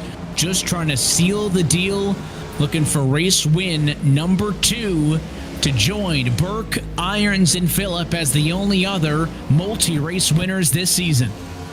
And I got to wonder, Evan, in retrospect, when Harris and King made contact about 10, 15 laps ago, if maybe King picked up a little bit of body damage from that contact, because he has really just fallen like a rock afterwards. He's now almost 2.5 seconds behind Cody Harris. He's just quickly fallen behind here. So I don't know if he maybe got some body damage or if he just burned up his tires making that one move, but already Cody Harris is just fighting himself at this point. There's nothing in his way, no one in his way. Just got to get around a few more times here and call himself a winner at Darlington. Of course, needs to get all the way to the white flag for this race to be official. Once that happens, first to the checkered flag wins no matter what. And what a different rise to the front the story was for these two. Cody Harris started second, wasn't able to do anything with Andrew Friedosh with the opening green flag stint till it got down to the end of it, and then found himself up against Kevin King, who, unlike Cody Harris, who started second, King started back at 15th on a provisional, did it all on green flag, and then by the time they approached the second and final pit stop for these two, it was an even playing field. They were nose to nose in line with the battle for the win on the line, and through the pit cycle, Harris's decision to come down pit road first gave him the track position, and he has not looked back since. Popsicle sticks in the air. There's 2 laps to go. Well, a small moment for Harris there as he had a car blinking on the outside. And if you're maybe a friend or a family who doesn't race and you're watching along, that moment when a car blinks next to you, Evan, causes just a small pit in your stomach that is it's indescribable unless you've been there before. You don't know where that car is going to go or what's going to happen. Cody Harris, though, wants to go to RSR victory lane again. White flag in the air, 1 lap to go from iRacing's virtual Darlington Raceway. He's known he's going to the playoffs for a long time, but with the Peter Irons story arc, the Agnell Phillip dominance, maybe lost in all of that, has been how good this guy has been.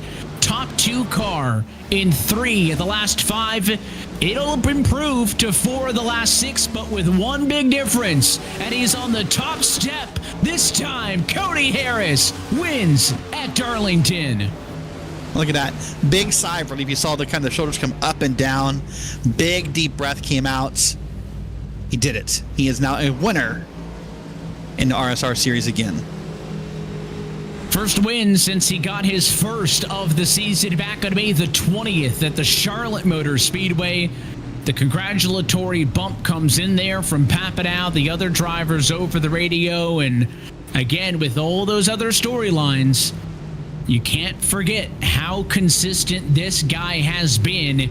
And if there's a time to be the hot shoe, if there's a time to break through, I think now's the time to do it, because Cody Harris will close the regular season with another victory and a burnout celebration to come on the front straightaway.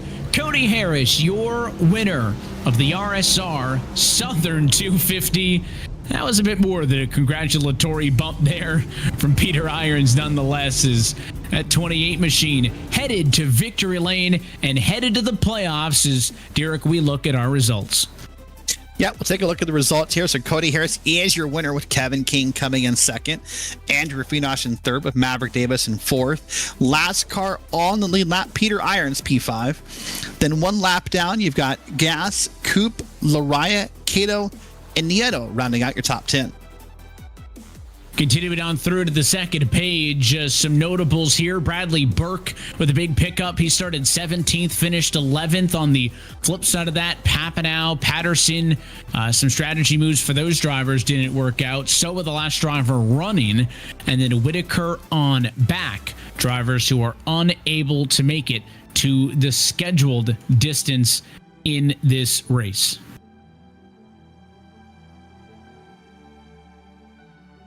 Take a minute here to wrangle our drivers, and let's dial up your race winner tonight. From Darlington Raceway, Cody Harris is back in full throttle RealSimRacing Cup Series victory lane. Doesn't have to talk to Derek for an upteenth week in a row because he gets that one spot better. Derek, congratulations on avoiding talking to Cody again. And Cody, happy to have you back in the winner's circle, man. Race win number 2. Yeah, this is the first time I've won 2 in a season. That was a fun race with Kevin and Drew. Basically, I was on fresher tires on that second stint than both of them, but I couldn't really pass, especially Kevin. It was very hard to get around him. And just with the lines and stuff, the car out front can really dictate, the air and stuff. So I knew if I could come out ahead, I knew I had really good long run pace from what I had been testing. So I was just trying to, be disciplined. And once I came out on my last run, I had a lap time in mind that I wanted to hit. And I just kept trying to be disciplined and make sure I didn't burn off my tires. I knew Kevin would come up behind me, but I thought I might have the long run pace if I could get ahead and take care of my tires long enough. And luckily it worked out. You go for the pit stop 4 laps sooner than he does on the final run to the end of the race. Then he's got the tire benefit. He closes into the bumper, and that's still with 38 or so laps to go in this race. When he gets to you, are you still confident at that point that this is going to work out, or the length of time that still had to go, did that make you nervous? I was still trying to take care of my tires, and I think I had more of a tire advantage on him in the second stint when I couldn't get around him. So I felt like if we were more equal tires like that, I would be okay. But, it's Kevin, so he's, pretty good at saving his stuff in racing. So I wasn't completely sure, but then, I thought I could at least maybe stay with him if he did get around, but luckily I was able to keep him behind. Of course, the win will give you a small bump as we head into the playoffs, a spot that you already knew that you were going to be in. But aside from the 3 bonus points, how do you feel now entering this postseason on this continuous streak of, I think now 4 top 5 finishes over the course of the last 6 weeks, and then breaking through again to get another race victory? I feel like for you, there's no better time for the playoffs to be starting. Yeah, I feel pretty good. Got some stiff competition. Several guys are pretty good, but the first 2 rounds, I've got a lot of good tracks for me. I've won Bristol before. And then there's a road course in each of those, so those should hopefully bode pretty well. But yeah, I feel pretty good going into it. I think hopefully I've shaken I had a rough first half of the year. Felt like if there was a wreck or happened around, my car was near it, whether it was my fault or not. So glad to finally shake that and get a string of good runs going here. So So we look forward to what is to come in this round of 16. It starts with the Super Speedway-esque Atlanta, a road course at the Glen, a short track at Bristol. What are keys to success for you to weather this opening round and be a top 12 car? Just hopefully stay out of trouble at Atlanta and then have a really good run at Watkins Glen. Agnell and Matt will definitely be tough there. I think Peter might be pretty decent on road courses too. So, and then if Kevin showed, I mean, there's definitely some stiff competition. So I feel good on the road courses, and then Bristol, I usually run pretty well at. So if I could come out of Atlanta without too much of a deficit, I'll feel pretty good at least to get to that next round. You guys really got no breathers in that one, nonstop green throughout. So we'll let you get out of here. But as always, Cody, who makes it happen for you? Just all my friends, family, that co-workers that tune in from now and then and support me while I do this racing stuff. And then obviously Agnell A51 on the Road to Pro side. And then we have a partnership with Lockdown. So just all those guys that I get to work with behind the scenes have made me get a lot faster over the past few years. I will not bring myself to say it, but I'll allow Derek to jump in here. Cody, you want to start this time? OH. We're gonna get Evan to do it. Evan, It's not gonna happen. It's never gonna happen. I'm gonna do this right now live on air. Evan, if Cody Harris wins the RSR season, if he wins the championship, will you do it? I'll do it. There you go, Cody. Victory That's lane more only. Cody, if we can get a Michigan guy to do OHIO with us, you have to do it. Yes, for sure. I will put in an extra effort there and see what we can make happen. We appreciate the time, Cody. Again, congratulations on the win, and we'll catch you at Atlanta. That sounds good. Thank you, guys. Race winner tonight from Darlington Raceway, playoff bound Cody Harris. Meanwhile, Kevin King wanted to be spoiler tonight, almost had it. He was leading at the final pit stop. Derek, he will settle for second. You're with him. Well, Kevin, what a great race tonight. What a nice, clean race in many aspects. But how frustrating was that final run? It wasn't too bad. It was really cool to see it go green. Not qualifying definitely didn't help me there, but it was fun. I basically told the wife, I was like, hey, I think I can make this race, so fire up the computer. So got here in the nick of time. Fortunately, didn't really have any laps to go off of, so I had no idea what I was going to do. But I felt like I knew if I got behind him, the arrow is so bad here that you kind of just get stuck. And anytime I had to run, it would kind of push him away. So I tried a few different times. I felt like he was saving his tires up front anyways. And, try to make a run at it. And I knew if I didn't get it done, I was pretty much stuck. And then I just kind of focused my eyes on Drew, who was saving pretty hard behind us. So I knew it was going to be difficult because I was able to hold him off. And I knew if I was able to hold him off on the older tires, that the arrow was pretty bad. So I had to get it done early. I just didn't want to go too hard. It was kind of those weird situations where you had to go hard to catch them, but if you went too hard, you burn your stuff up, and that's pretty much what happened. So it was fun. So that last run with Cody, there's a point where you guys make contact and you swing way to the inside. And then from there, it kind of seemed you never really got back to him. Did that do some damage to the car, or was that just kind of the end of your tires, or what happened there? Yeah, there's a few different instances where I try to get it alongside, because if you get alongside someone in a certain way, it'll make them really tight.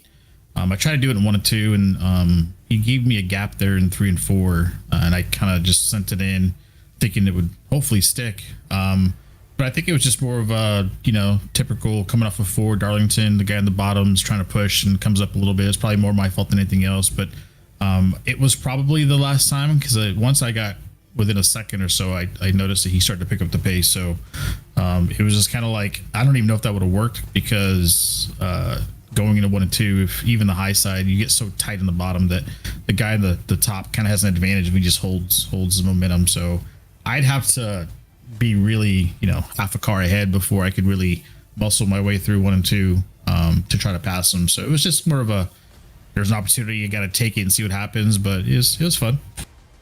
Awesome. Well, listen, great run tonight on the P2, and great job making your way through the field. Anyone you want to give a shout out to or thank you for making everything happen for you? Yeah, definitely Evan. I had some weeks off. I'm hoping to come out here as much as I can. The final season, I'm bummed out to hear that it'll be the last one, but I'm always a big fan. I try to watch as much as I can. He knows how much of a fanboy I am of him, so I definitely appreciate all the guys. I mean, 158 laps at Darlington is not easy. I know the yellows are kind of goofy there anyways, but it's always hard to pass, and typically yellows happen. So appreciate all the guys for having green flag runs there, giving room. My mic didn't work, unfortunately, so I apologize. I have this thing called NVIDIA Broadcast, and if I change drivers, it like deletes it, and I totally forgot to change the default. So anyways, appreciate you guys. Thank you so much, and good job to Cody there. That was really fun. Good job to Andrew. He's always fast there, and hopefully I can catch a few more before the end of the season. All right, Kevin, listen, great run tonight, and we'll see you soon. Thank you, sir. Appreciate it. All right, that's Kevin King finishing P2. And then I believe now we've caught up with Andrew Freenosh. Andrew, P3 tonight. That looked like good, clean, fun, classic Darlington racing. Yeah, that was a lot of fun. That's what you come to expect on Monday night here in RSR. So great to get a green flag race. I feel like every time I miss a race, you guys go green. So great to be a part of one finally. Yeah, it was a lot of fun. Learned a lot tonight. Still got some work to do. I thought we were coming in prepared, and we weren't prepared enough. So lots of different crazy strategies tonight involving pit stops. What was your plan coming in, and did you stick to it? Yeah, wanted to split it into thirds there. 2 stops, and that's kind of what we did. Started on pole, which I knew was going to be extremely important, and I didn't save enough tire in that first run. And once we kind of got behind Cody there, and when Kevin got by, it was kind of just we were playing, reacting to what they were doing. So stuck to our strategy. Last run felt like we had a decent amount of long run speed, but still got a ways to go to catch up to these guys. Especially, I'm sure Agnell would have been 10 seconds in front of all of us. So. All right. Well, obviously, we know you're locked into the RSR playoffs. Your first 3 tracks, of course, Atlanta, the Glen, and Bristol. I had them backwards in my head. Sorry. Of those 3, which is most likely to produce a win for you? I would say Bristol. I feel like we let one get away earlier in the year.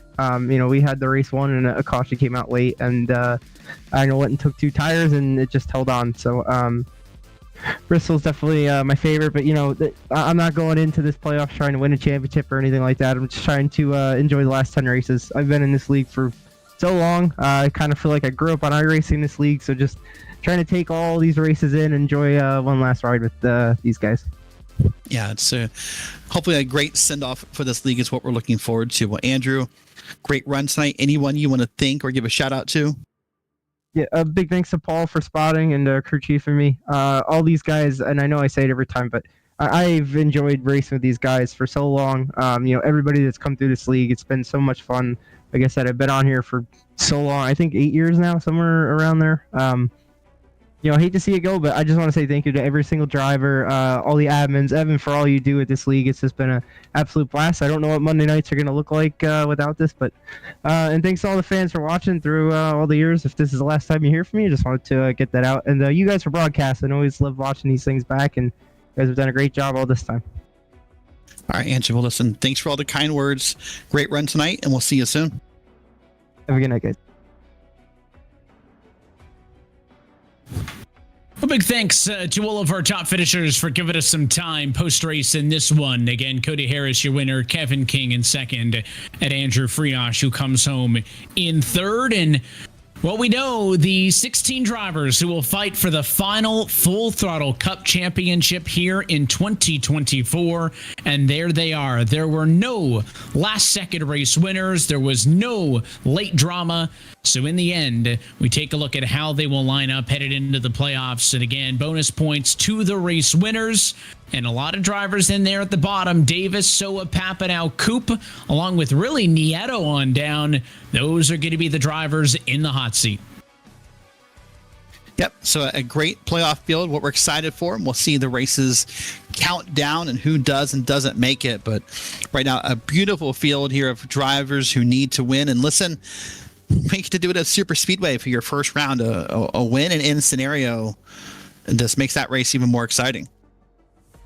and we talk about the races that will make up this round of 16, where we will cut the field from 16 down to 12. It'll all start next week with race number 1, and it is that super speedway-esque challenge of Atlanta, which you already heard drivers talking about. What's my goal? Survive it. It might as well be Daytona or Talladega.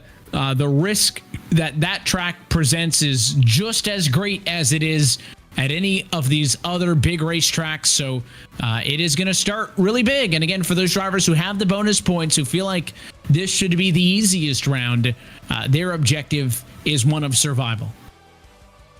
Yep, that will be the story for that race, is who can survive and maybe who can come out and surprise a win if necessary to lock their way in. 1 week from tonight, Evan. I'm already excited, and we got 7 days to wait for it. And we hope that you all join us for that one. But until then, that is it for us here tonight from Darlington. As always, on behalf of our entire team at RaceSpotTV, RSR, and for your broadcast team tonight, our producer Joshua Lee, myself, Evan Pasoko, and Derek Watson. I want to thank you all for tuning in and congratulate Cody Harris, who is back at RSR Victory Lane with his first multi-race win season of his career. We're back in 1 week's time, Monday, September the 2nd, from iRacing's virtual Atlanta Motor Speedway. That race and every race of the Full Throttle RealSimRacing Cup Series playoffs can be found exclusively here on RaceSpotTV. Till next time, good night from Darlington.